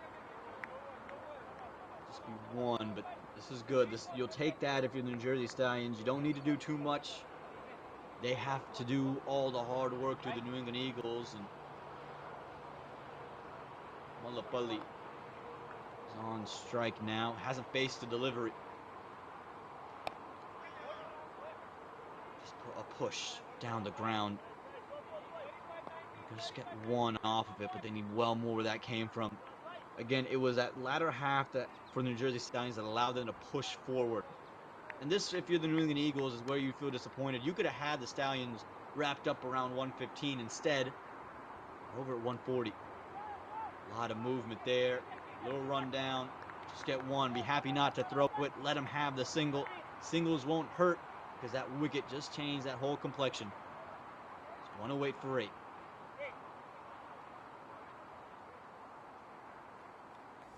Whoever you are on the field, the dream is what drives us. Gear up for your dreams. Shop now at dreamcricketstore.com.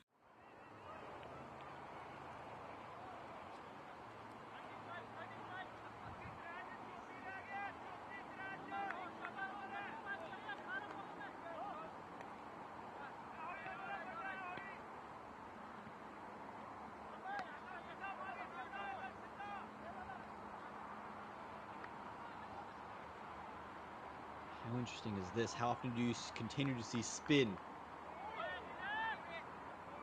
missed stumping chance there. Really should have been. Mustafa fired in quick. York Ashraf. But instead, for Hiram Patel, just wasn't able to get into the gloves. Sticking with spin here. Holding out Mustafa. Pushed into the offside.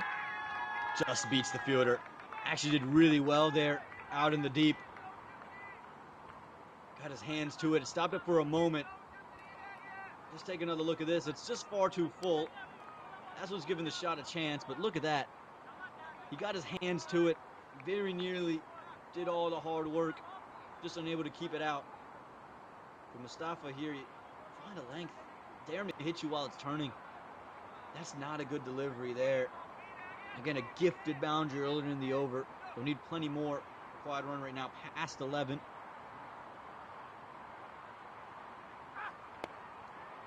Yeah, there it is from Mustafa. That's what we've come to see from him in international cricket. And again, from there, he's really unhittable on this particular wicket. You can see the rough starting to open up and plenty of turn. These batters don't have time to see him in. Have to go guns a-blazing. The inside half of the bat will get one. And what I want to see from the New England Eagles is that the net run rate here isn't going to really come to play. You've lost your first 3 games if you lose this here. So you have to win. There's no way around it. Your division is far too good to just be able to get there with 5 wins on net run rate. You have 3 teams already vying for that top 2. You have to manufacture wins. So the intent you want to see as part of this Eagles team is you want to see these 2 look to win the game. Will it happen? You have to leave that up to results. 18 gone, 115 free.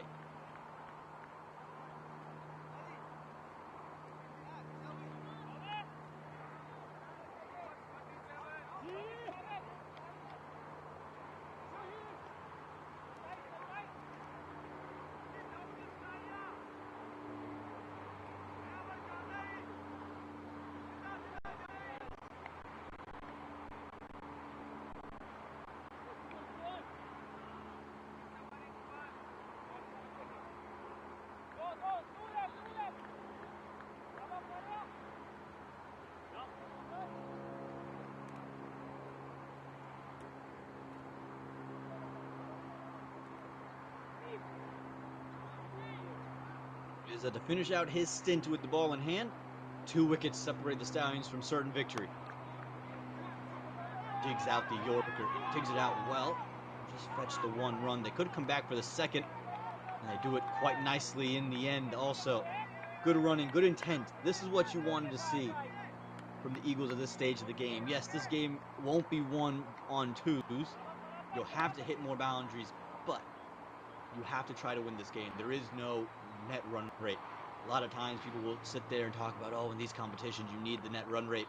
Not when you've lost your first 2. Hit into the air and put down. It's been a great day for Sachin Malaparapu, but unable to haul that one in. Would have been his second wicket there, and the end of Usman Ashraf.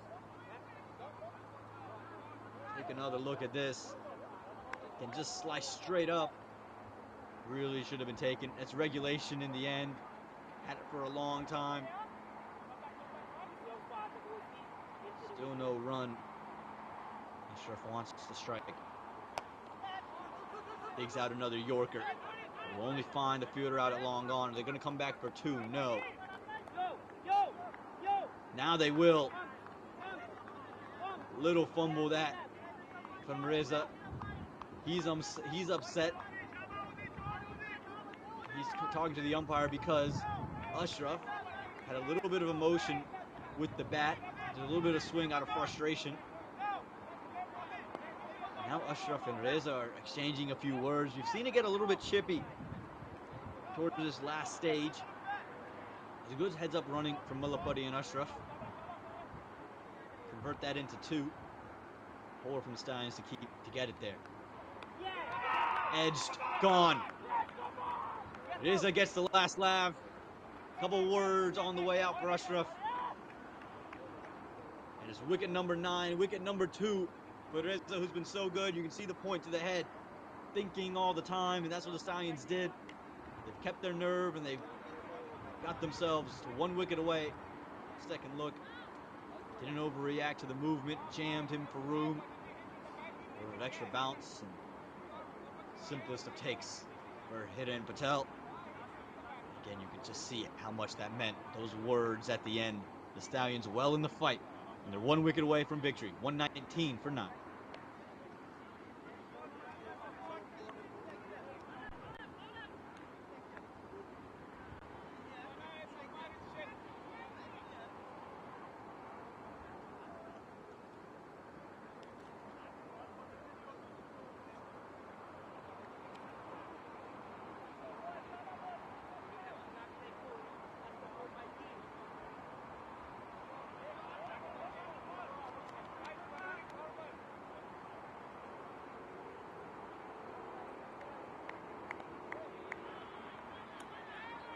Well, the captain walks in with 1 wicket remaining. I don't think he's just going to see off these overs. Again, you have to play for the win. He's looking to do just that. It's in the air, and it will be that moment. The New Jersey Stallions, what was a nervy start to today's play, they've done what they do best. They held their nerve, and in pressure situations, they come out with the win and remain perfect here in 2024. Yeah, quite brilliant from the New Jersey Stallions. Really could have gone the wrong way very, very quickly. Winning by 22 runs with the start they got off to. Remember, they were 36 for 4. And they were 59 for 5. And they were able to get themselves to a score of 142. Keep themselves in the match. Keep themselves in a fight. Win this game with such ease in the end. The New England Eagles have to go back to the drawing board. They want an outsider's chance to get to the top. You see it there. It was Rohan Mustafa for me, who was the guy who just held things together. 43 off 44, and then 20 off for 2 with the ball in hand. Arjun Vijala had a great day with the bat, 25 off 14. And Patel there, Aman Patel, 23 from 17 as well. This was a day, again, all about the Stallions' recovery and fight back into the game. The New England Eagles will feel disappointed because they had the Stallions on the ropes. We thank you guys for tuning in to the coverage here in this 2024 Minor League Cricket Championship presented by Yash Technologies. I'm Aman Patel, and for our entire broadcast crew, we thank you for joining us, and we can't wait to see you next time.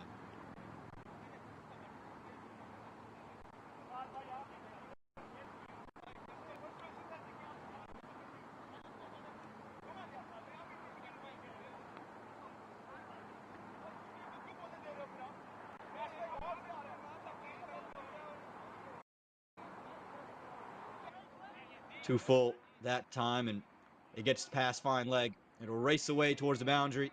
And the first one for the New Jersey Stallions. Oh, that's glorious. Forget what I said. Don't forget to drive. A touch fuller, and Aman Patel takes it over the top for 4.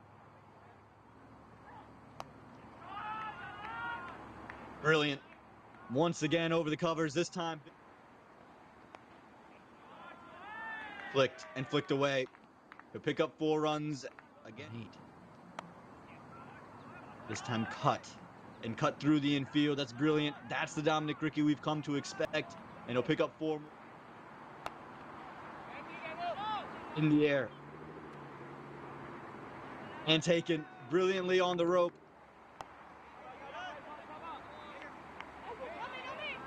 Misfield by Naseem. Quick running. I think Ramatan's gone. Ricky was trying to rebuild. Big swing and cleaned him up. Dominic Ricky's been done in by Naseem. Kamala picked up and straight to the fielder. Right-hander back in. Sliced in the air and away. And you think you got one in your zone. Fielders have been in perfect positions all day today. I pulled from a hit. So key in T20 cricket. Down the ground. Arjun Vijala's got a very straight and very big. Flowing that way. Picked up. And picked up beautifully. Into the onside. They could push for 2 here. They are going to. Could be close. Good running from Arjun Vijala. On delivery of the 17th. Hit straight back. That's brilliant from Reza. As straight as an arrow. Width on offer. Gets through the infield. It'll just be a couple. Oh, that's unfortunate. Time. In the arc. And put away. Reza. Down the ground. Hasn't quite gotten all of it. Here, needs to find boundaries. Hits it through the infield. Work to be done. Can't get game. Picked up down the ground and over Malapalli. Hit straight back. It's in the air. In the air. Will just fall short of the fielder. And they'll...